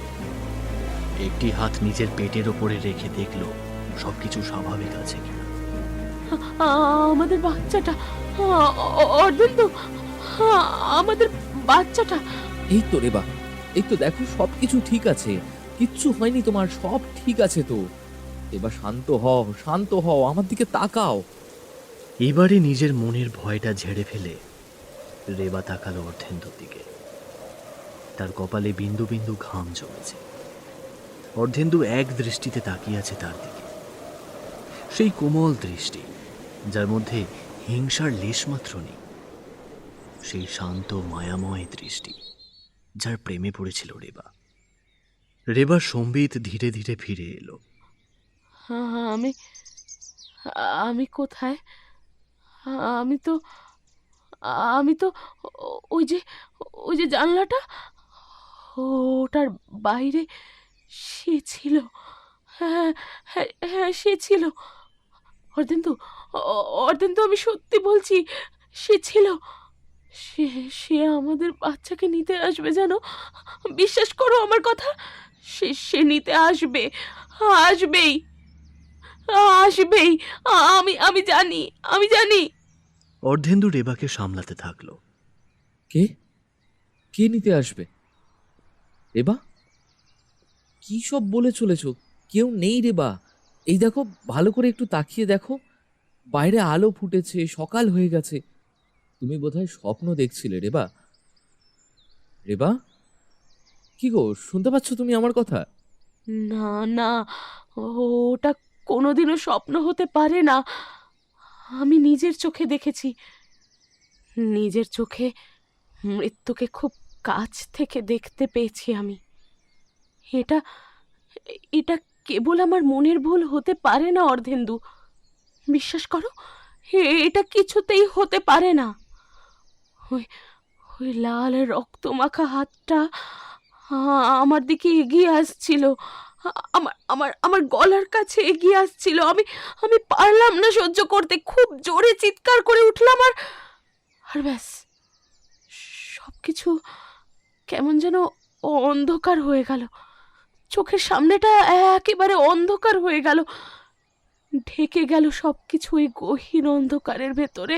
উফ, উফ, সেই নৃশংসতা আর আর সহ্য করতে পারছি না, আমি আর সহ্য করতে পারছি না। অর্ধেন্দু রেবাকে আস্তে আস্তে শুইয়ে দিল। এরপর আলতো করে রেবার কপাল স্পর্শ করলো, হাত বুলিয়ে দিতে লাগলো। এই তো আমি আছি, সব ঠিক হয়ে যাবে, সব ঠিক হয়ে যাবে, চিন্তা করো না। নাও, একটু ঘুমানোর চেষ্টা করো তো। আমি আছি, বললাম তো, তোমার পাশেই আছি। এখান থেকে কোথাও যাব না, কোথাও না। রেবা অর্ধেন্দুর হাতটা শক্ত করে ধরে রইল, তারপর ধীরে ধীরে তলিয়ে গেল ঘুমের দেশে। নিশ্চিন্তে চোখের পাতাটা বন্ধ করতে পারল সে। রেবা ঘুমিয়ে পড়লে অর্ধেন্দু উঠে দাঁড়ালো, ঘরের দরজাটা আলতো করে ভেজিয়ে দিল। বাইরে বেরিয়ে একটা সিগারেট ধরালো সে। কি ব্যাপার বাচ্চা, তোমাকে এমন চিন্তিত দেখাচ্ছে কেন? হঠাৎ করেই বৃদ্ধার গলার স্বর কানে যেতেই অর্ধেন্দুর হাত থেকে সিগারেটটা নিচে পড়ে গেল। সে তাড়াতাড়ি করে পা দিয়ে সিগারেটের আগুনটা নেভানোর চেষ্টা করতে লাগলো। বৃদ্ধা আবারও জিজ্ঞাসা করলেন, বাচ্চা, ও বাচ্চা, তোমার কি হয়েছে? আমাকে বলতে পারো? অর্ধেন্দু কোনো মতে সিগারেটের আগুনটা সামলে নিয়ে পিছনের দিকে ফিরে তাকালো। দেখল বৃদ্ধা মহিলাটি এসে দাঁড়িয়েছেন। না, তেমন কিছু নয়। আসলে রেবা, মানে আমার স্ত্রী। বৃদ্ধা আবারও বলে উঠলেন, আর কি হয়েছে? সে কি অসুস্থ হয়ে পড়েছে নাকি? আজ সকালে তোমাদেরকে খুব অস্বস্তির মধ্যে পড়তে হয়েছে বলে মনে হলো। আরে কি, চুপ করে রইলে যে? বৃদ্ধার মুখের দিকে ফ্যাল ফ্যাল দৃষ্টিতে তাকিয়ে রইল অর্ধেন্দু।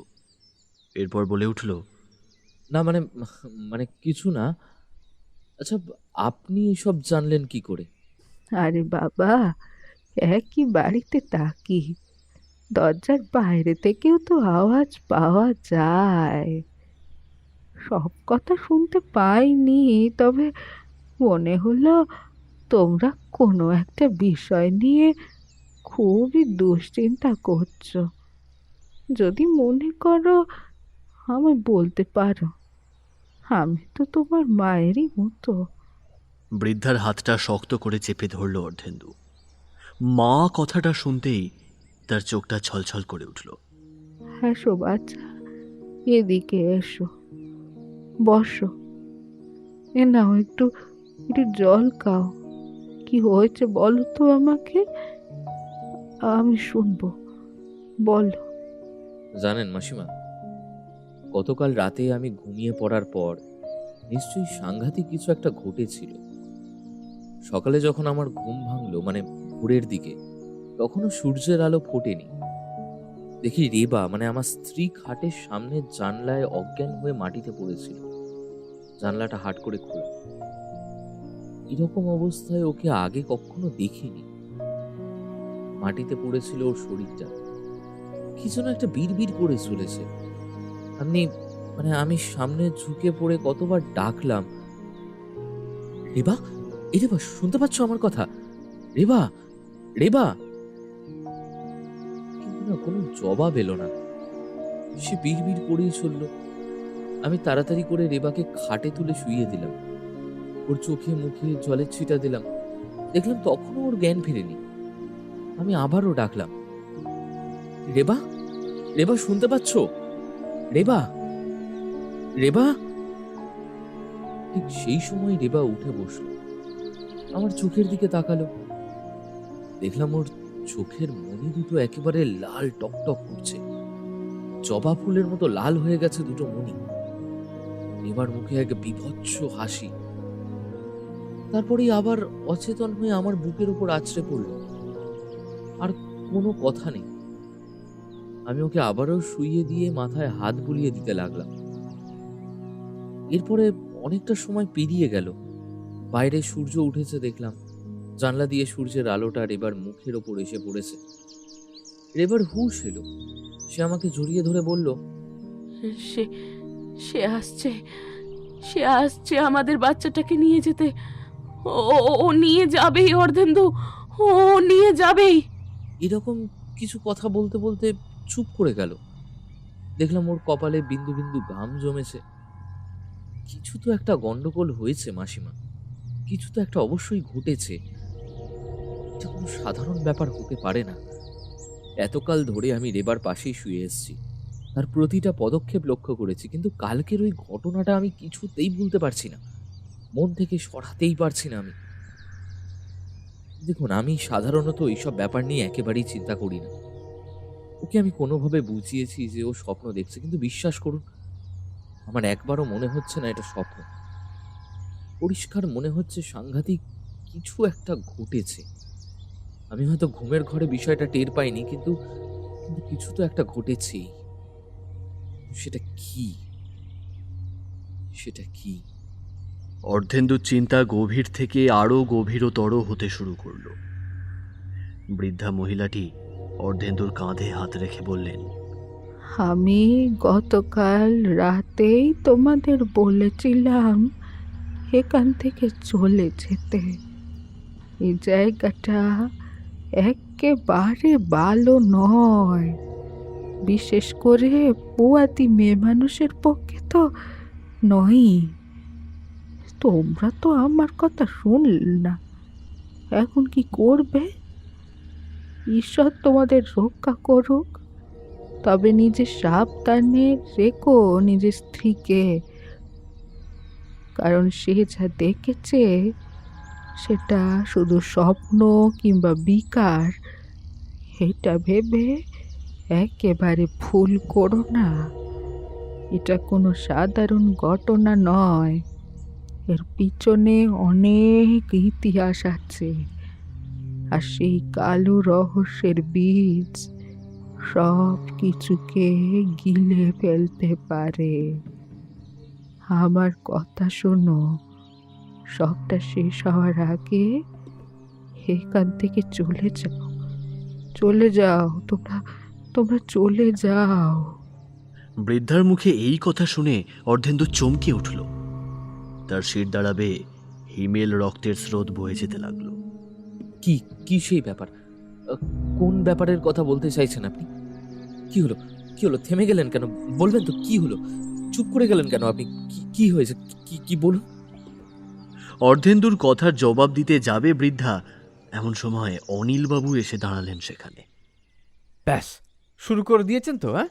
আবারও সেই এক জিনিস, আমি আপনাকে নিষেধ করেছিলাম না অর্ধেন্দুর সাথে কথা বলতে? এমন সময় অনিলবাবু এসে দাঁড়ালেন সেখানে। অনিল বাবু, কি হচ্ছেটা কি?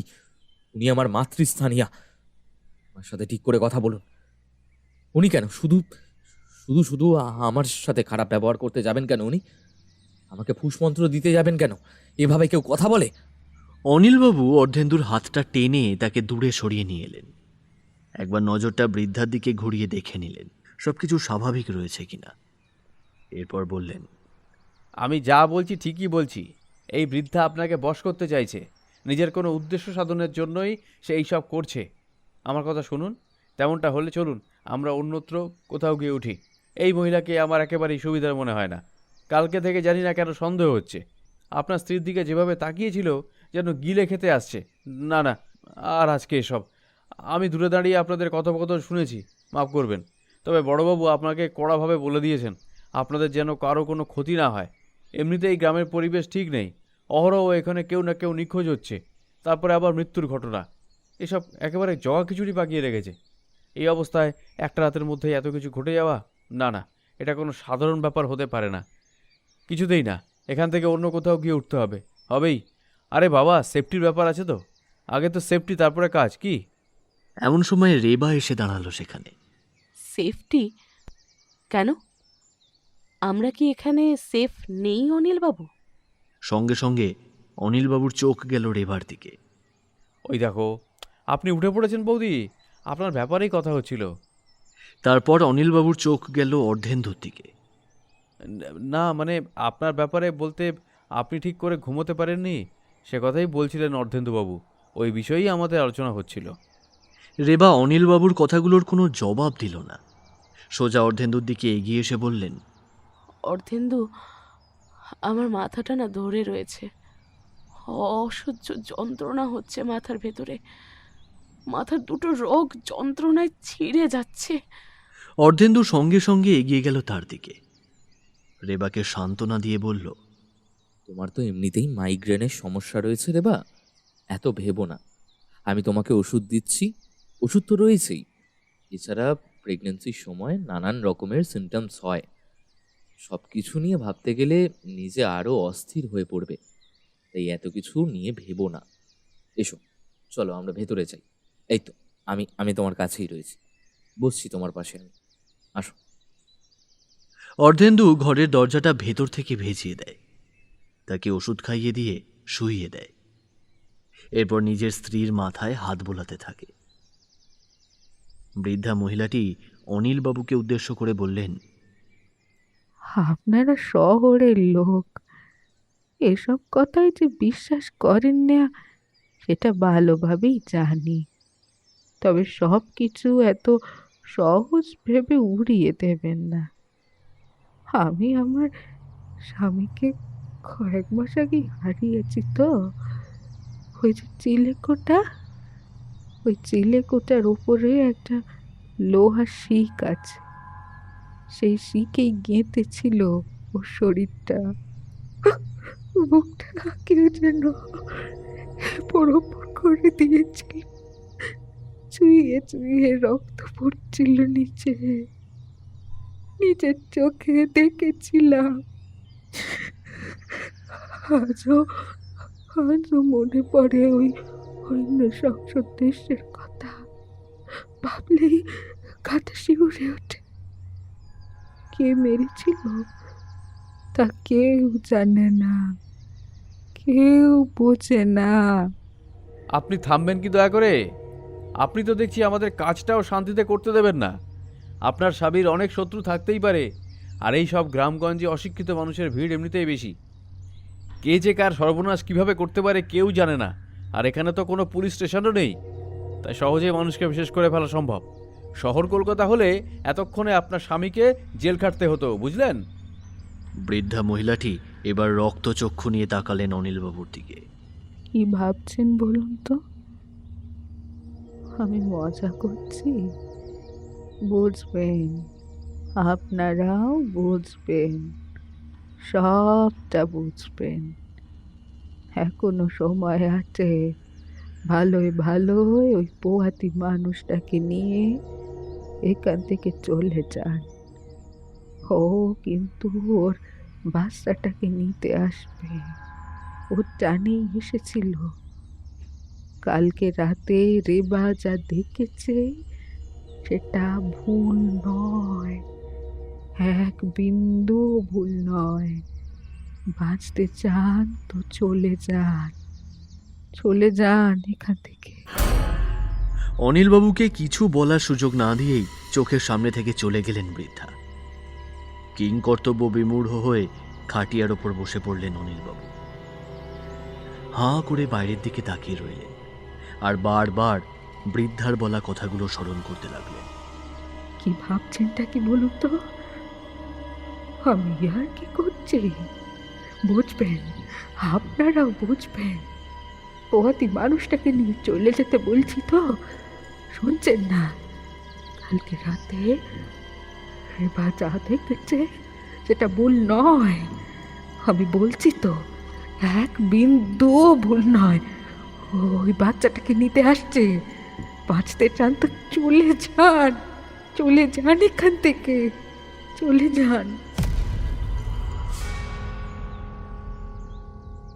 পিঠের ওপর একটা আলগা হাতের স্পর্শ অনুভব করতেই সম্বিত ফিরে এলো অনিলবাবুর। কি হলো আপনার আবার? এখানে এইভাবে বসে থাকলেই কি চলবে? তাড়াতাড়ি কাজ সেরে যত শীঘ্রই সম্ভব আমাদের কলকাতার দিকে রওনা হয়ে যেতেই হবে। এবার শারীরিক অবস্থা একেবারেই ঠিক লাগছে না। আপনি বরং যেটুকু পারেন কাজ গুছিয়ে ফেলুন, ওতেই হবে। তারপরে কলকাতায় ফিরে আমি না হয় বড় সাহেবকে সবটা গুছিয়ে বলবো। আর এখানে থাকাটা ঠিক লাগছে না আমার, একেবারেই না। অর্ধেন্দুর মুখে এই কথাগুলো শুনে অনিলবাবু বললেন, বেশ, আমি যত তাড়াতাড়ি সম্ভব সমস্যার সমাধানের চেষ্টা করছি। ছবিগুলো তুলে আনছি যে কটা পারি। আর আপনিও চলুন আমার সাথে। যদি কিছু নোট করতে হয় নোট করে নিন। কাজটাও তো গোছাতে হবে। একেবারেই যদি খালি হাতে ফিরি তখন তো চাকরি নিয়ে টানাটানি পড়ে যাবে। আপনি বা আমি যা অনুভব করছি সেটাকে বড় সাহেবের কাছে আজগুবি বলেই মনে হবে। উনি তো প্রমাণ ছাড়া কোনো কিছুই বিশ্বাস করতে চান না। আর এসবের প্রমাণ এই মুহূর্তে আমাদের কারোর কাছেই নেই।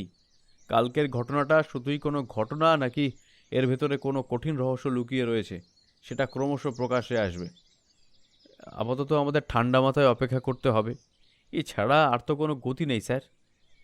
অর্ধেন্দু অনিলবাবুর কথাগুলো মন দিয়ে শুনল। এরপর ওই বৃদ্ধাকে ডেকে বলল, মাসিমা, আমি অনিলবাবুকে নিয়ে গ্রামটা পরিদর্শনে বেরোচ্ছি। একটু কাজ আছেই বলতে পারেন। কাজটা সেরে যত তাড়াতাড়ি সম্ভব ফিরে যাওয়ার চেষ্টা করব। আমার স্ত্রী একা রয়েছে, ওর শরীরটা একেবারেই ভালো নয়। ওকে একটু দেখবেন। হ্যাঁ, আমি দুপুরের আগেই ফিরে আসব। ওকে কিছু খাওয়াতে যাবেন না। আমি ফিরে এসে ওকে জিজ্ঞাসা করে খাবারের বন্দোবস্ত করব। হ্যাঁ। বৃদ্ধা ঘাড় নাড়লেন। এই বলেই অর্ধেন্দু অনিলবাবুকে সঙ্গে নিয়ে বেরিয়ে পড়লেন। কিছু দূরে যেতেই গ্রামের আসল চেহারাটা চোখে পড়ল। গ্রামটা যেন নিঃসঙ্গই হয়ে পড়েছিল। লোকজন খুব একটা বেশি নেই বললেই চলে। অর্ধেন্দু অনিলবাবুকে উদ্দেশ্য করে বলল, গ্রামটির এমন অবস্থা কিভাবে হলো বলুন তো? সব তো ঠিকই ছিল। আমরা কাল যখন এখানে এলাম তখন অবশ্য রাত ছিল, কিন্তু এখন তো দিনের বেলা, তবুও এমন অবস্থা। অনিলবাবুও বিষয়টা আন্দাজ করতে পারলেন না। তিনি বেশ কয়েকটি ছবি তুলে নিলেন। এরপর বললেন, আমাদের এসব নিয়ে ভেবে কি কাজ স্যার? আমরা এখানে রিপোর্টার হিসাবে এসেছি। এখানকার পরিস্থিতি সম্পর্কে ওয়াকিবহাল হয়ে বাড়ি ফিরে যেতে হবে, ব্যাস। অনিলবাবুর মুখে এই কথা শুনে মৃদু হাসল অর্ধেন্দু। এরপর বলল, আচ্ছা, এখানে একটা বড় নদী রয়েছে শুনেছিলাম। কাউকে তো দেখছি না যে নদীর দিকে যাবার রাস্তার কথা জিজ্ঞেস করতে পারি। এমন সময় একটি অল্প বয়সী মহিলাকে নজরে পড়ল অর্ধেন্দুর। ওই যে ওইদিকে কি একজন আসছে, ওনার ছবিটা নিন। অর্ধেন্দুর কথায় ছবিটি ক্লিক করলেন অনিলবাবু। ততক্ষণে ওই মহিলাটি এসে পৌঁছেছে ঠিক তাদের সামনে। এরপর অর্ধেন্দু তাকে উদ্দেশ্য করে জিজ্ঞাসা করল, শুনছেন, আসলে আমরা এখানে কয়েকদিনের অতিথি হয়ে এসেছি। আচ্ছা, এখানকার এমন অবস্থা কেন? সবকিছু শুনশান, লোকজন থাকে না নাকি? মেয়েটি অর্ধেন্দু আর অনিলবাবুকে এমনভাবে দেখতে শুরু করলো যেন তারা কিছুই বোঝেনি, অথবা বুঝেও অভিনয় করছে। এরপর বলল, গ্রামের নাম ধর্মপুর, কিন্তু এখানে ধর্মের চেয়ে অধর্মের কাজই বেশি হয়েছে। সেই কারণেই তো গ্রামের এই অবস্থা। যে গ্রামে পাপীদের বাস, সেই স্থান তো শুনশান হবেই। আচ্ছা, বলতে পারেন নদীর তটে যাওয়ার রাস্তা কোনটা? আমরা একটু ওদিকটা ঘুরে দেখতে চাই। ওইদিকে, ওইদিকেই তো রয়েছে সেই শ্মশান, ওই যেখানে। কথাটা বলেই থেমে গেল। এরপর আবার তাদের দিকে তাকিয়ে নিচু গলায় বলল, ওইদিকে যাবেন? ওইদিকে কিন্তু দিনের বেলাতেও কেউ যাওয়ার সাহস পায় না। গ্রামটা শুনশান হয়েছে তো ওই স্থানটাকে কেন্দ্র করেই। এমনটা মনে করা হয় সেখানে তার আত্মা আজও বিচরণ করে বেড়ায়, ওই নদীর তটেই। এই বলেই মেয়েটি হনহন করে গ্রামের আঁকাবাঁকা পথ ধরে হেঁটে চলে গেল। অর্ধেন্দু অনিলবাবুকে উদ্দেশ্য করে বলল, চলুন তো দেখি সামনে আর কাউকে পাই কিনা। সব ভুলশ্রুতিদের আড্ডাখানা এই গ্রাম। যা দেখছি তাতে করে এমনটাই তো মনে হচ্ছে আমার। এই বলেই তারা একসাথে এগোতে থাকলেন। এমন সময় অর্ধেন্দুর নজরে পড়ল একটি নদী। সে বলে উঠল, ওই দেখুন সামনেই তো নদীর তটে যাওয়ার রাস্তা। ওই দেখুন সামনেই তো নদীর তটে যাওয়ার রাস্তা। আর আপনি একে ওকে জিজ্ঞাসা করে যাচ্ছিলেন। আরে বাবা, এই কারণেই বলি নিজের ওপরে একটু বিশ্বাস রাখা উচিত। আর আপনি কিনা সেটা বাদে সব কিছু করেছেন। অফিসেও এই কারণে আপনাকে বকা খেতে হয়। কি ঠিক বলিনি? অনিলবাবু কোনো মন্তব্য করতে পারলেন না। তিনি এগিয়ে চললেন ওই রাস্তাটি ধরে। এরপর তারা দুজনে এসে পৌঁছালেন নদীর পাড়ে। নদীটির দিকে তাকাতেই অর্ধেন্দুর বুকটা জড়িয়ে গেল। আহ, কি সুন্দর বাতাস বইছে, কত শান্তি এখানে। ও কি ভালোই না লাগছে। নিন, এখানকার পরিবেশের কয়েকটা ছবি ক্যাপচার করে ফেলুন তো দেখি। অনিলবাবু ছবি তুলতে লাগলেন, কিন্তু ছবি নিতে নিতে কেঁপে উঠলেন। সামনেই দাঁড়িয়ে রেবা। এ কি, আপনি আপনি এখানে কি করছেন? আপনি এখানে এলেনই বা কিভাবে? রেবা হাসল, এরপর বলল, আপনাকে আমার খুব ভালো লাগে অনিলবাবু, বরাবরই ভালো লাগে। আমি এই কথাটা অনেকদিন আগেই বলবো ভেবেছিলাম, কিন্তু সাহস করে বলে উঠতে পারিনি। বুঝতেই তো পারেন আমি একজন বিবাহিতা। অনিলবাবু ঢোক গিলতে শুরু করলেন। অর্ধেন্দু তখন অন্য দিকটা ভ্রমণে ব্যস্ত। অনিলবাবু কিছু বলতেও পারলেন না, কেবল শুনে চললেন। আপনি আমাকে বিয়ে করবেন অনিলবাবু? আমরা অন্য কোথাও চলে যাব। এই সন্তানকে না হয় অর্ধেন্দুকে দিয়ে চলে যাব, আর তা না হলে। অনিলবাবু আবারও ঢোক গিললেন। তা না হলে মানে? তা না হলে একে শেষ করে ফেলবো। আপনি যদি বলেন আমি এই সন্তানকে, এই পাপকে এক্ষুনি শেষ করে ফেলতে পারি, কোনো অসুবিধা নেই। হ্যাঁ। অনিলবাবু কিছুই আন্দাজ করতে পারলেন না, কেবল এগিয়ে চললেন। না না, এটা করবেন না, এটা ঠিক নয়। আমার কথাটা শুনুন ম্যাডাম, আপনি অসুস্থ। কি বলছেন, কি করছেন? আপনি এরকম কোনো সিদ্ধান্ত নেবেন না। ওদিকে যাবেন না ম্যাডাম, গভীরে যাচ্ছেন আপনি। নদীর জলে এই সময় নামা একেবারেই উচিত নয়। শুনুন ম্যাডাম, আমার কথাটা শুনুন। রেবা অনিলবাবুর দিকে তাকিয়ে মৃদু মৃদু হাসতে লাগলো, মুখে কোনো জবাব দিল না। রেবাকে বাঁচানোর তাগিদে অনিলবাবু সেদিকেই ধাবিত হলেন। অর্ধেন্দুকে কিছুই জানাতেও পারলেন না। বেশ অনেকটা এগিয়ে আসবার পরে দেখলেন তিনি গলা জলে দাঁড়িয়ে। তখনও রেবা এগিয়ে চলেছে। এ কি করে সম্ভব? মেয়েটা এগিয়ে চলেছে অথচ ডুবে যাচ্ছে না কেন? যেখানে আমারই এক গলা জল, সেখানে এই মেয়েটার কোমরের নিচে জল আসে কি করে? আর মেয়েটা জলের ভেতরেও ডুবে তো যাচ্ছে না, মনে হচ্ছে যেন হাওয়ায় ভেসে রয়েছে, মনে হচ্ছে যেন ভেসে রয়েছে। ওর পা দুটো জলের উপর দিয়ে হেঁটে যাচ্ছে, এমন এও কি সম্ভব নাকি? দিনের আলোতেও কি আমি চোখে ভুল দেখছি কি নাকি?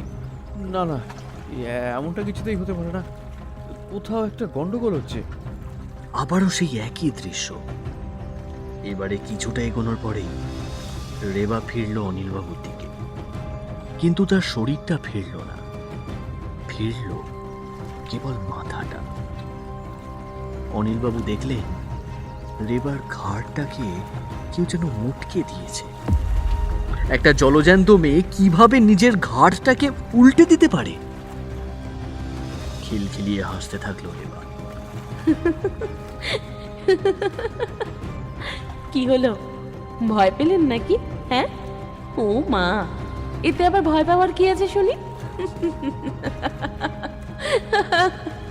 এবারে তার শরীরটাও ঘুরল অনিলবাবুর দিকে। অনিলবাবু দেখলেন রেবার পেটের কাছটা ভাবছে, আরো বড় হচ্ছে রেবার পেট, যেন বাচ্চাটা তার পেটের মধ্যে থেকে বাইরে বেরিয়ে আসতে চাইছে। অনিলবাবুর শরীর অস্থির হতে শুরু করলো।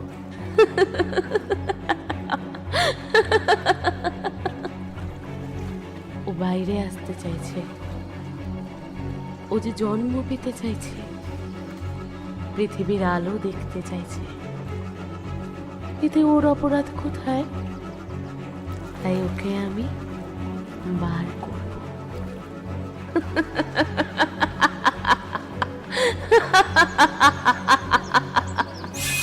অনিলবাবুর মুখ থেকে শব্দ বেরোতে চাইল না। তিনি ঠকঠক করে কাঁপতে শুরু করলেন। তিনি দেখলেন রেবার হাতে গজিয়েছে ধারালো নখ। সেই নখ দিয়েই নিজের পেটকে ফেঁপে ফেলছে সে, দুভাগে ছিন্ন করে ফেলছে সে নিজের পেটটাকে। আর সেখান থেকে বেরিয়ে আসছে তার সন্তান। প্রথমে একটা পা, তারপরে একটা হাত, আর তারপরেই মাথাটা। কিন্তু ওকে পৃথিবীর আলো দেখাতে চাইলেও ওর নিয়তিতে তো মৃত্যু লেখা আছে। ওকে তো এবারে মরতে হবে। এ কথা বলতে বলতেই ওই বাচ্চাটির ডান হাত ও বাম পাটিকে নিজের হাতে ছিঁড়ে নিল রেবা। এরপর সেটিকে দাঁত দিয়ে ছিঁড়ে ছিঁড়ে চিবোতে শুরু করলো। পেটের মাঝের ওই ফাঁপা অংশটি থেকে ফিনকি দিয়ে রক্ত গড়িয়ে পড়তে শুরু করলো। সেই রক্ত ছিটে গেল অনিলবাবুর চোখে মুখেও। রেবার মুখটাও রক্তে লাল হয়ে গেল। খিলখিলিয়ে হাসতে শুরু করলো সে। অনিলবাবু দেখলেন প্রকৃতি বিরূপ আকার ধারণ করতে শুরু করেছে। পরিষ্কার আকাশে কালো মেঘের সারি জড়ো হয়েছে। খিলখিলিয়ে হেসে চলেছে ওই পিশাচি।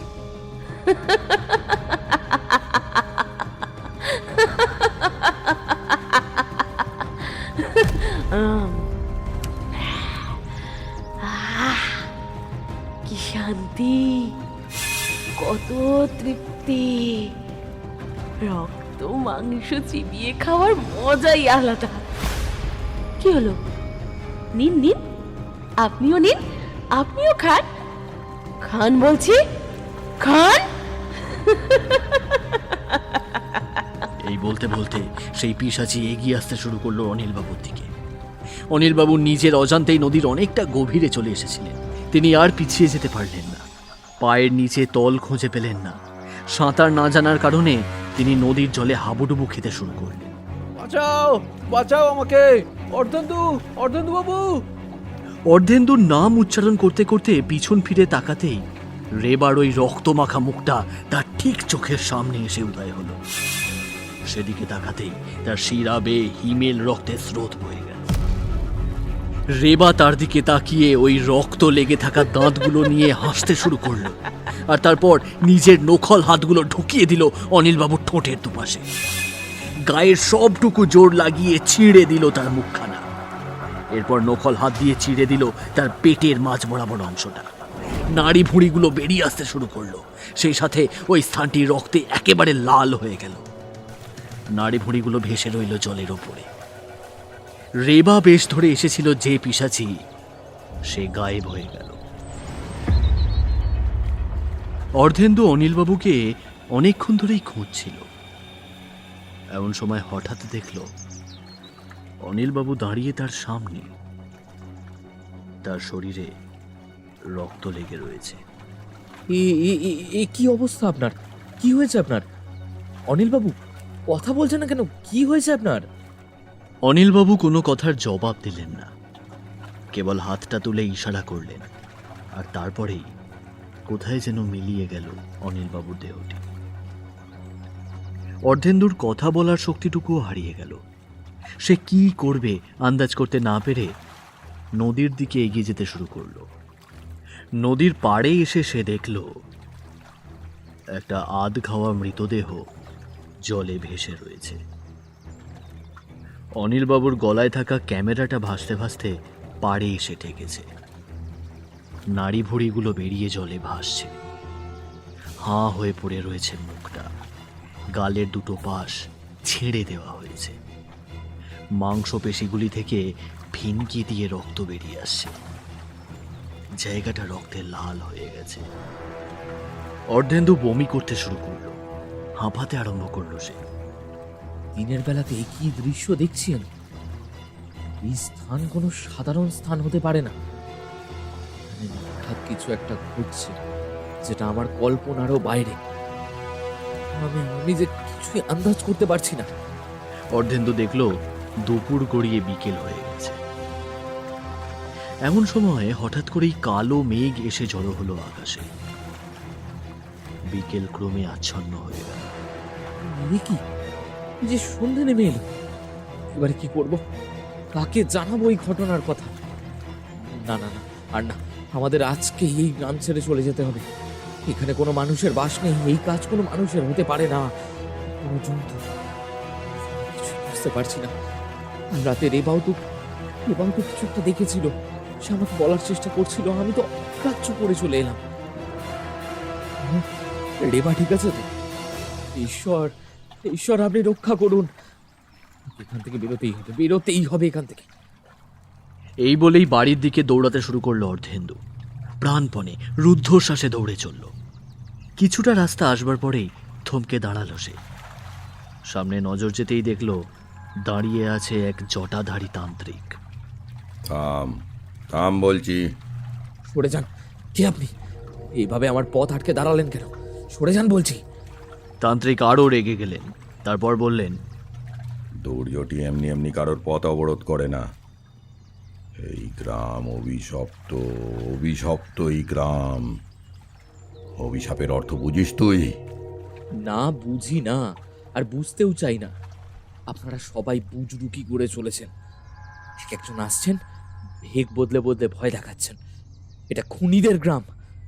নিজের বন্ধুর মৃতদেহটা জলে ভাসতে দেখেছি, তাকে সৎকার করার উপায়ও নেই। সরে যান, সরে যান, আমি আর পারছি না এখানে। সেই তান্ত্রিক এগিয়ে এলেন অর্ধেন্দুর দিকে। তারপর বললেন, অভিশপ্ত এই গ্রাম। এখানে কোনোদিনও কোনো গর্ভবতী নারী নিজের সন্তানকে জন্ম দিতে পারবে না। হ্যাঁ, আমার হাতেই সবটা শেষ হয়েছিল। নিজের সাধনার সিদ্ধি অর্জন করার জন্য আমি ভুল পথে চলে গিয়েছিলাম। এক মহাপাপ হয়েছিল আমার হাতে। এক গর্ভবতী নারী শেষ হয়েছিল আমার জন্য। সে পিশাচির খাদ্যে পরিণত হয়েছিল। এই স্থান ডামর প্রভাব সংকুল। ডামর তন্ত্রের এক সাংঘাতিক তন্ত্র সাধনা। এই সাধনার দ্বারা যেমন সিদ্ধি অর্জন করা যায়, যেমন অমরত্ব লাভ করা যায়, তেমনি এই সাধনার কোনো ত্রুটি থাকলে সাধককে মৃত্যু মুখেও পতিত হতে হয়। আমিও শেষ হয়েছিলাম। এই সাধনায় ত্রুটি থেকে গিয়েছিল। আমার কঙ্কালটা এখন ওই নদীর চরেই কোথাও পড়ে আছে। কেউ সৎকার করতে আসেনি, কেউ না। আমি বিদেহী আত্মায় পরিণত হয়ে মুক্তির আশায় আশায় ঘুরে বেড়াতে বাধ্য হচ্ছি। আমি চাই না তোরও এই একই অবস্থা হোক। এই গ্রামের অধিকাংশ বাসিন্দাই গ্রাম ত্যাগ করে চলে গেছে। গর্ভবতী নারীরা এই গ্রামে থাকলে তাদের মৃত্যু অনিবার্য। সে অভিশাপ দিয়ে গিয়েছিল মরার আগে। যদি কোনোদিন কেউ গর্ভবতী হয় এবং গ্রাম থেকে সন্তানের জন্ম দিতে চায়, তাহলে সে যেমন শেষ হয়েছিল তাকেও সেইভাবে শেষ করে দেবে। আর যে বা যারা ওর পথের বাধা হতে চাইবে তাকেও নিজের পথ থেকে সরিয়ে ফেলবে। ওর এই পণ স্বয়ং পিশাচ দেবীও সমর্থন করেছিলেন, তাই তোর আত্মা এতটা শক্তিশালী হয়ে উঠেছে। এখান থেকে যত শীঘ্র সম্ভব চলে যা। নিজের স্ত্রীকে যদি রক্ষা করতে চাস তাহলে এখান থেকে চলে যা।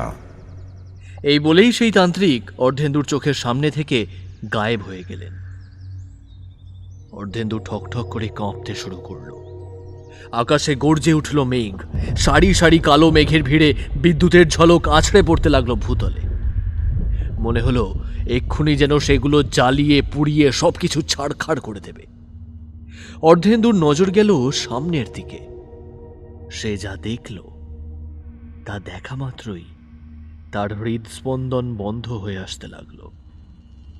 এত কাল ধরে যে সকল মানুষ ওই পিশাচির দ্বারা মৃত্যুবরণ করেছিল তাদের সমস্ত ক্ষতবিক্ষত শরীরগুলো অর্ধেন্দুকে ঘিরে দাঁড়িয়েছিল আর তার দিকে তাকিয়ে হাসছিল। সেই পৈশাচিক অট্টহাসির শব্দে ফেটে পড়ছিল চারদিক। অর্ধেন্দুর কান থেকে রক্ত বেরোতে শুরু করলো। সে এই প্রভাব থেকে মুক্ত হতে পারছিল না। সেই পৈশাচিক হাসির শব্দ যেন তার বুকের ধুকপুকানি থামিয়ে দিতে উদ্যত হচ্ছিল, কিন্তু নিজের মনের জোর হারাতে দিল না অর্ধেন্দু। সে ঈশ্বরকে ডাকতে শুরু করলো। ঈশ্বর, ঈশ্বর পথ দেখান। এই পাপাচারীদের হাত থেকে মুক্তির উপায় বলে দিন। পথ দেখান, দয়া করে পথ দেখান। এমন সময় একটা ধারালো লোহার ফলক মাটিতে পড়ে থাকতে দেখল অর্ধেন্দু। সেটাকে হাতে তুলে নিল। শরীরে লোহা থাকলে প্রেত বা কালো শক্তি সহজে আক্রমণ করতে পারে না। সেই ধারালো লোহার ফলকটি হাতে তুলে নিয়ে তাক করল ওই প্রেতেদের দিকে। কেউ আসবে না বলে দিলাম। এদিকে এলেই কিন্তু এটা দিয়ে থেঁতো করে দেবো তোদের। কেউ এগোবি না, এগোবি না এদিকে। সরে যা, সরে যা এখান থেকে, সরে যা বলছি। কিন্তু অর্ধেন্দুর কথা বিফলে গেল। ওই মৃতদেহগুলো এগিয়ে আসতে থাকলো, চারিদিক থেকে তাকে ঘিরে ফেলল। অর্ধেন্দু সবটুকু সাহস সঞ্চয় করে ওই লোহার ফলাটি দিয়ে আঘাত করতে লাগলো তাদের শরীর। সাথে সাথেই একের পর এক প্রেত গায়েব হয়ে যেতে শুরু করলো। সামনে কিছুটা ফাঁকা জায়গা দেখতে পেয়ে অর্ধেন্দু আবার উঠে দাঁড়ালো। এরপর সেটিকে লক্ষ্য করে এগোতে শুরু করলো, দৌড়াতে শুরু করলো। দৌড়ে চলল লক্ষ্যের দিকে। বাড়ির সামনে গিয়ে পৌঁছাতেই দেখল বৃদ্ধা মহিলাটি দুয়ারে বসে রয়েছে। অর্ধেন্দু ওনার কাছে যেতেই সেই বৃদ্ধা তাকে দেখে হকচকিয়ে গেলেন। কি অবস্থা হয়েছে তোমার? কি হয়েছে? অর্ধেন্দু কোনো কথা বলতে পারল না। তাড়াতাড়ি করে ঘরের ভিতরে প্রবেশ করে দরজাটা শক্ত করে বন্ধ করে দিল। এরপর সে বৃদ্ধাকে নিজের সঙ্গে ঘটে যাওয়া ঘটনাগুলোর কথা বলতে শুরু করল। বৃদ্ধা মনোযোগ দিয়ে শুনলেন। সবটা শোনার পর তিনি ডুকরে কেঁদে উঠলেন।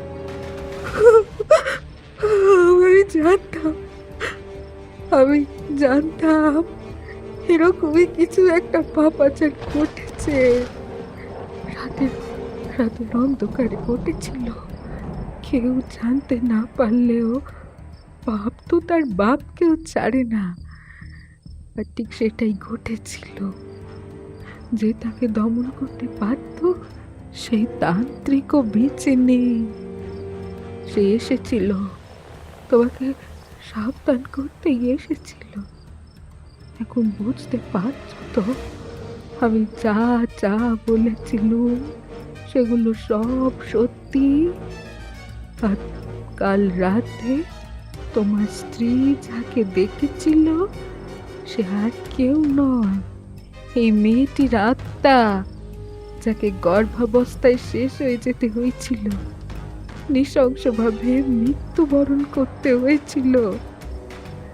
আমি শুনেছি কেউ যদি নিজের মৃত্যুকে নিজের চোখে দেখে, মৃত্যুকে যদি তাড়িয়ে তাড়িয়ে অনুভব করতে হয়, কঠিন যন্ত্রণা সহ্য করে যদি কাউকে শেষ হয়ে যেতে হয়, তাহলে সে মৃত্যু কোনো দিন আত্মাকে তৃপ্তি দিতে পারে না। মৃত্যুর অর্থ মুক্তি, কিন্তু এমন যন্ত্রণা কাতর মৃত্যুর যে মুক্তি নেই, চাওয়া পাওয়া সবই যে থেকে যায়। মুক্তি লাভের সব পথ এখানে বন্ধ, তাই ওর আত্মাও মুক্তি হতে পারেনি, সে মুক্তি চায়ও না। তাড়াতাড়ি করে নিজের স্ত্রীকে নিয়ে এখান থেকে পালাও, পালাও, তুমি পালাও, বাঁচতে চাইলে এখান থেকে পালাও। অর্ধেন্দু বৃদ্ধার কথায় তাড়াতাড়ি করে রেবার ঘরের দিকে এগোতে যাবে, এমন সময় সে দেখতে পেল একটা লাশ। সেই লাশটির ওপরে পা পড়তেই সামনে হুমড়ি খেয়ে পড়ে গেল অর্ধেন্দু। পিছন দিকে তাকাতেই চমকে উঠল, হাত পা অবশ হয়ে আসতে লাগলো। সে দেখল সেটি আর কারণ নয়, ওই বৃদ্ধার মৃতদেহ। তবে এ কে? কে দাঁড়িয়ে রয়েছে আমার সামনে? কে আপনি? কে? খিলখিল করে হেসে উঠল সেই পিশাচি। তুই কি ভেবেছিলি তোকে এখান থেকে যেতে দেব এত সহজে? আমাকে যারা শেষ করেছে আমিও তাদেরকে নিজের হাতে সেভাবেই শেষ করতে চাই, তবেই তো আমার আত্মা শান্তি পাবে। এই মারার মধ্যে যে অনেক শান্তি লুকিয়ে আছে, তোর স্ত্রীকেও শেষ হতে হবে। অর্ধেন্দু চোখের জল ফেলতে লাগলো। কিন্তু ওর দোষ কি? ওর দোষ কোথায়? কি করেছে সে? আপনার মৃত্যু যন্ত্রণাদায়ক ছিল, কিন্তু এরা তো কোনো অপরাধ করেনি। আপনি আপনার সন্তানকে পৃথিবীর আলো দেখাতে পারেননি, এটা খুবই কষ্টের। কিন্তু তার মানে এই নয় যে আপনি প্রতিটি গর্ভবতী নারীকে এইভাবে শেষ করবেন, তাদের সন্তানকেও পৃথিবীর আলো দেখতে দেবেন না। কেন কেন করছেন এমন? যেতে দিন আমাকে। আমি আমার স্ত্রীকে ভীষণ ভালোবাসি, তাকে ছাড়া আমি বাঁচতে পারবো না। এটি আমাদের প্রথম সন্তান, এর মুখের দিকে তাকিয়ে বেঁচে রয়েছি আমরা। সন্তান শেষ হলে রেবাও শেষ হয়ে যাবে, আর রেবা শেষ হলে আমিও শেষ হয়ে যাব, আর না হলে জীবন্ত লাশ হয়ে বেঁচে থাকবে। কোনটা করবেন না। আপনিও তো কোনো একদিন সন্তানের জন্ম দিতে চেয়েছিলেন। আপনি যে মা, এমনটা করবেন না। আমি হাত জোর করছি, দয়া করে এমনটা করবেন না। দয়া করুন, দয়া করুন। অর্ধেন্দুর কাকুতি শুনে গর্জে উঠল সেই প্রেতিনী। না, কিছুতেই না। সেদিন কোথায় ছিল এই দয়া দাক্ষিণ্য? আমি কি মানুষ ছিলাম না? নাকি আমার কষ্ট হয়নি? হয়েছিল, খুব কষ্ট হয়েছিল, কিন্তু কেউ সেদিকে বিন্দু মাত্র তোয়াক্কা করেনি। আমাকে আর আমার সন্তানকে ছেড়ে ছিঁড়ে খেয়েছিল সেই কালো শক্তি, আর সেই তান্ত্রিক সেটা দাঁড়িয়ে দাঁড়িয়ে উপভোগ করেছিল। উপভোগ, উপহাসের পাত্রী ছিলাম আমি। আমার মৃত্যুটাও ছিল উপহাস তুল্য। এতটাই সস্তা ছিল আমার জীবন, আমার সন্তানের জীবন ছিল না। তাই আমিও কাউকে ছাড়বো না, আমাকেও বিনা দোষে শেষ হতে হয়েছিল। আমি যখন একটি স্বাধীন জীবন পেতে পারিনি, সন্তানের সুখ ভোগ করতে পারিনি, তখন আমিও কাউকে সেই সুখ ভোগ করতে দেব না, কিছুতেই না। আজ তোদেরকে শেষ হতে হবে, তোদের রক্তে স্নান করব, আমি স্নান করব। অর্ধেন্দু সবকিছু গুলিয়ে যেতে শুরু করলো। পাশে পড়ে থাকা সেই বৃদ্ধার মৃতদেহটি অর্ধেন্দুর পা ধরে টানতে শুরু করলো। হিড় হিড় করে টানতে থাকলো তাকে। এরপর তার শরীরটাকে আছাড়ে ফেলে দিল। সামনে দরজায় লেগে অর্ধেন্দুর মাথাটা ফেটে গেল, গলগল করে রক্ত বেরোতে শুরু করলো। ওই বৃদ্ধার মৃতদেহ এগিয়ে আসতে থাকলো তার দিকে। আমি যে কোনো শরীরে প্রবেশ করতে পারি, যে কোনো শরীরে। এই বুড়ি দরজার সামনেই একটা বাঁধন এঁকে রেখেছিল। আমি তো ওর ছদ্মবেশে এসে ওকে সেই বাঁধন সরিয়ে দিতে বললাম, ব্যাস বোকার মতো সেটা সরিয়ে দিল, আর আমি ওকে শেষ করে ফেললাম। এখন ওর শরীরটা ধারণ করেছি আমি। এবার তোকে মারতে আরো সুবিধা হবে, আরো সুবিধা। এই বলেই সেই বৃদ্ধা ক্রমে এগিয়ে যেতে লাগলো। অর্ধেন্দু আর কোনো উপায় না দেখে চিৎকার করতে লাগলো। রেবা, রেবা, শুনতে পাচ্ছ আমার কথা?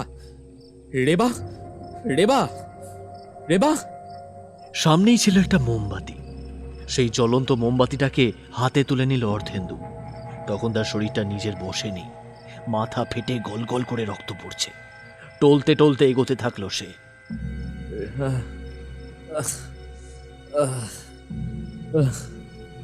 রেবা, রেবা, শুনতে পাচ্ছ আমার কথা? রেবা। অর্ধেন্দুর সেই কাতর কণ্ঠ পৌঁছালো না রেবার কানে। ওই বৃদ্ধা আবারও এক ধাক্কা মারলো অর্ধেন্দুকে। তার হাতে থাকা মোমবাতিটা গিয়ে পড়লো একটা চাদরের ওপর। সঙ্গে সঙ্গে আগুন ধরে গেল। দাউ দাউ করে জ্বলতে শুরু করলো গোটা বাড়িটা। অর্ধেন্দুর জামার হাতায় আগুন ধরে গেল। সেই আগুনকে কোনো রকমে নিজের আরেকটি হাত দিয়ে নিভিয়ে এগোতে থাকলো সে। রেবা, রেবা, শুনতে পাচ্ছ আমার কথা? রেবা, রেবা, রেবা। রেবার ঘরের কাছে গিয়ে দরজাটা ধাক্কাতে শুরু করলো অর্ধেন্দু।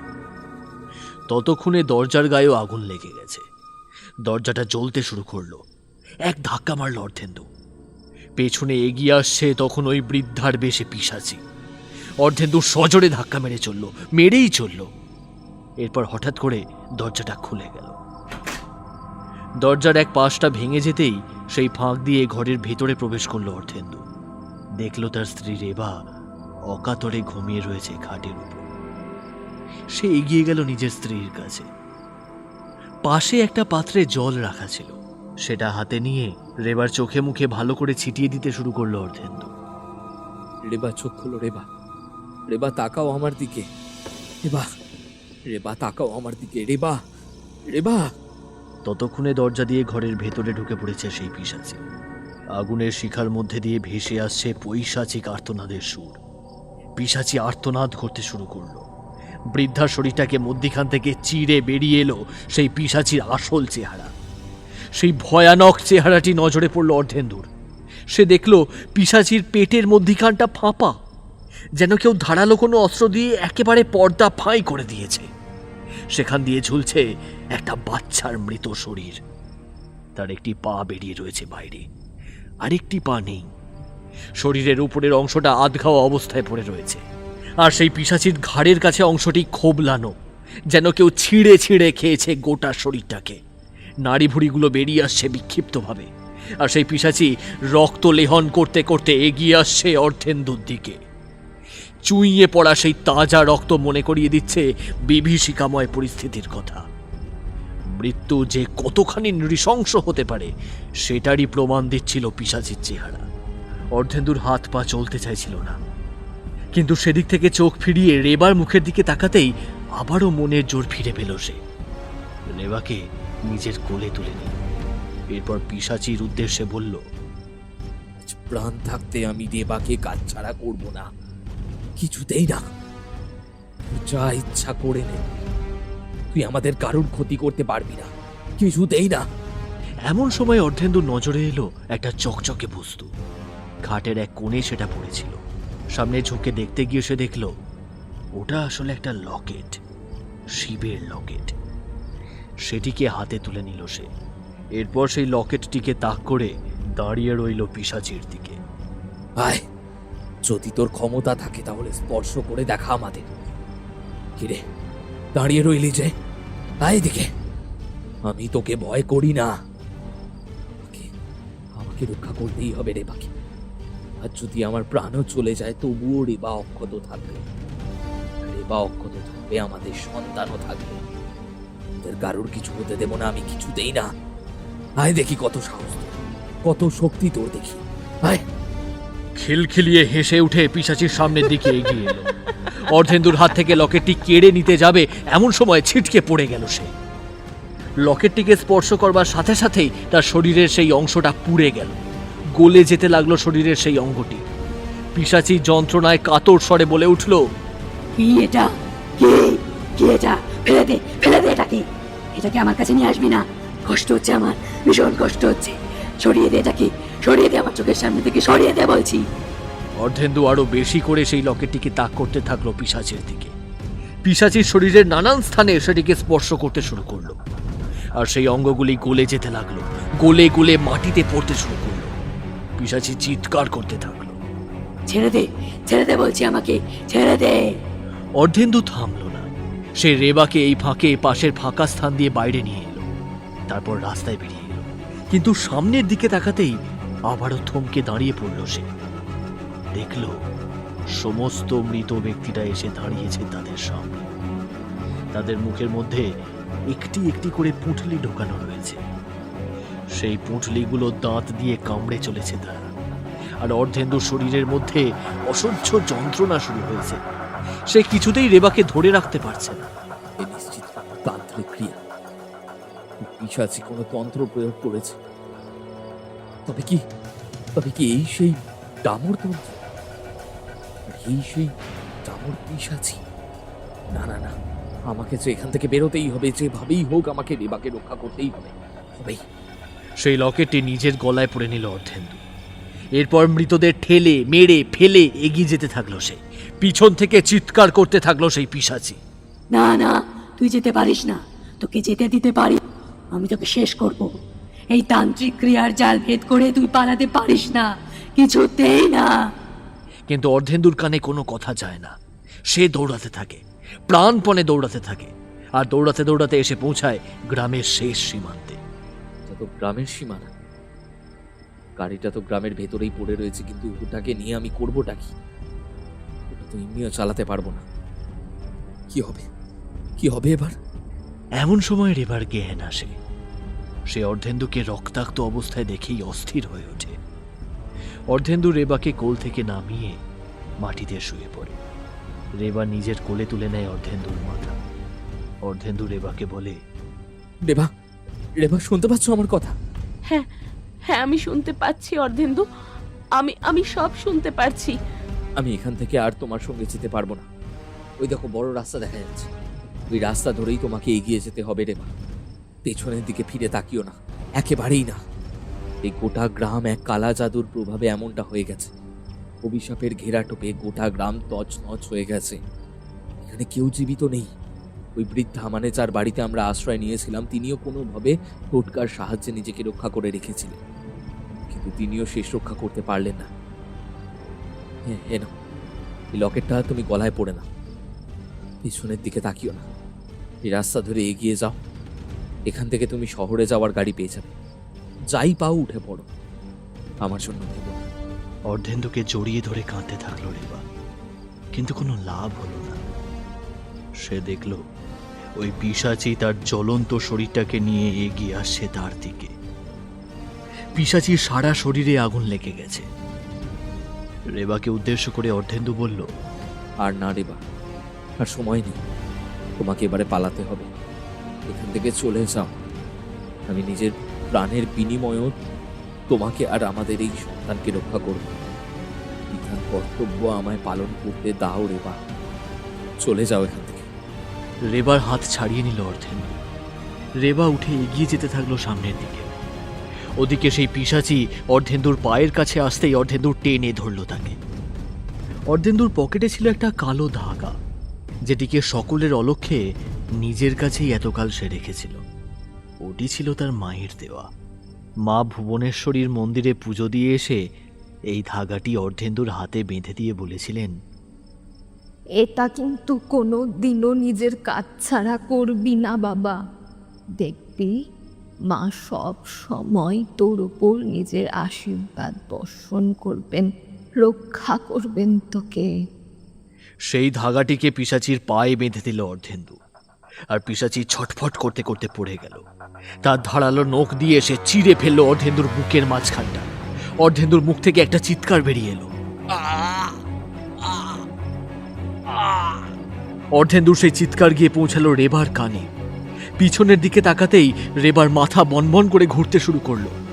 সে এগিয়ে আসতে যাবে, এমন সময় অর্ধেন্দু নিজের সবটুকু শক্তি দিয়ে ঘাড় নাড়িয়ে তাকে থেমে যেতে বলল। হাউ হাউ করে কেঁদে উঠল রেবা। পিশাচি নিজের ধারালো নখ দিয়ে চিড়ে ফেললো অর্ধেন্দুর মাথা। বুকের ভেতর ফুঁড়ে ফেলে বের করে আনলো তার হৃদপিণ্ডটা। সেদিকে চিবিয়ে চিবিয়ে খেতে শুরু করল। কিন্তু ওই ধাগাটি ধীরে ধীরে শেষ করতে থাকলো সেই পিশাচিকে। আগুন যেন আরো দাউ দাউ করে জ্বলতে শুরু করলো, আর সেই আগুনের আঁচ ঘিরে ফেললো তাদের দুজনকেই। সেই আগুনে ভস্মীভূত হয়ে গেল দুজনে। রেবা নিজের মনকে শক্ত করে সন্তানের কথা আর অর্ধেন্দুর শেষ ইচ্ছার দাম রাখতে এগিয়ে চলল সামনের দিকে। এরপর বড় রাস্তায় উঠেই দেখলো দূর থেকে একটা গাড়ি আসছে, কিন্তু হাত দেখাতে পারল না রেবা। অচেতন হয়ে পড়ে গেল পথের ধারে। এরপর কেটে গিয়েছিল অনেকগুলি ঘন্টা। যখন রেবা চোখ খুলল তখন দেখল সে একটি হাসপাতালে রয়েছে। পেটের ওপর হাত দিতেই আতঙ্কিত হয়ে উঠল সে।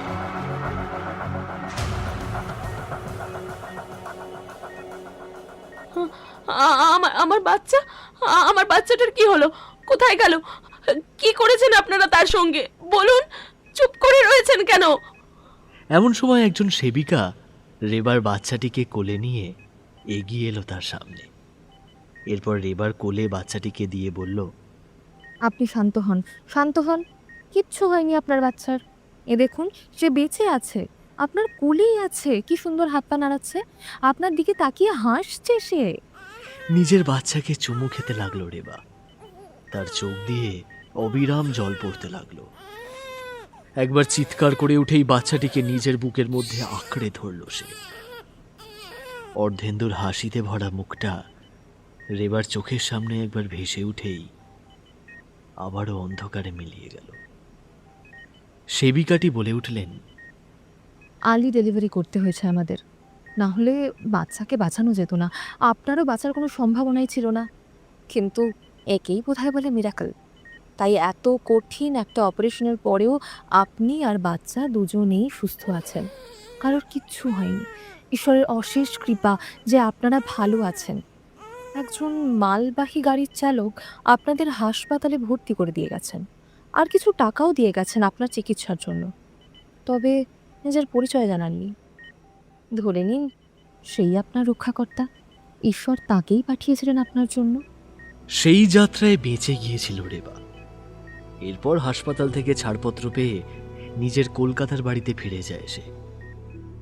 তবে ওই বিভীষিকার কথা কোনোদিনও ভুলতে পারেনি রেবা। নিজের মেয়েকে বুকে আঁকড়ে ধরে বসে কলকাতা শহরের ব্যস্ত রাস্তার দিকে তাকিয়ে দুফোঁটা চোখের জল ফেলতে থাকে সে। কিন্তু যা চলে যায় তাকে কি আর ফিরিয়ে আনা যায়? জীবন তো এগিয়েই চলবে, সে যে চলমান ঘড়ির মতো। সব কিছু থেমে গেলেও তার থামার যে কোনো অধিকার নেই।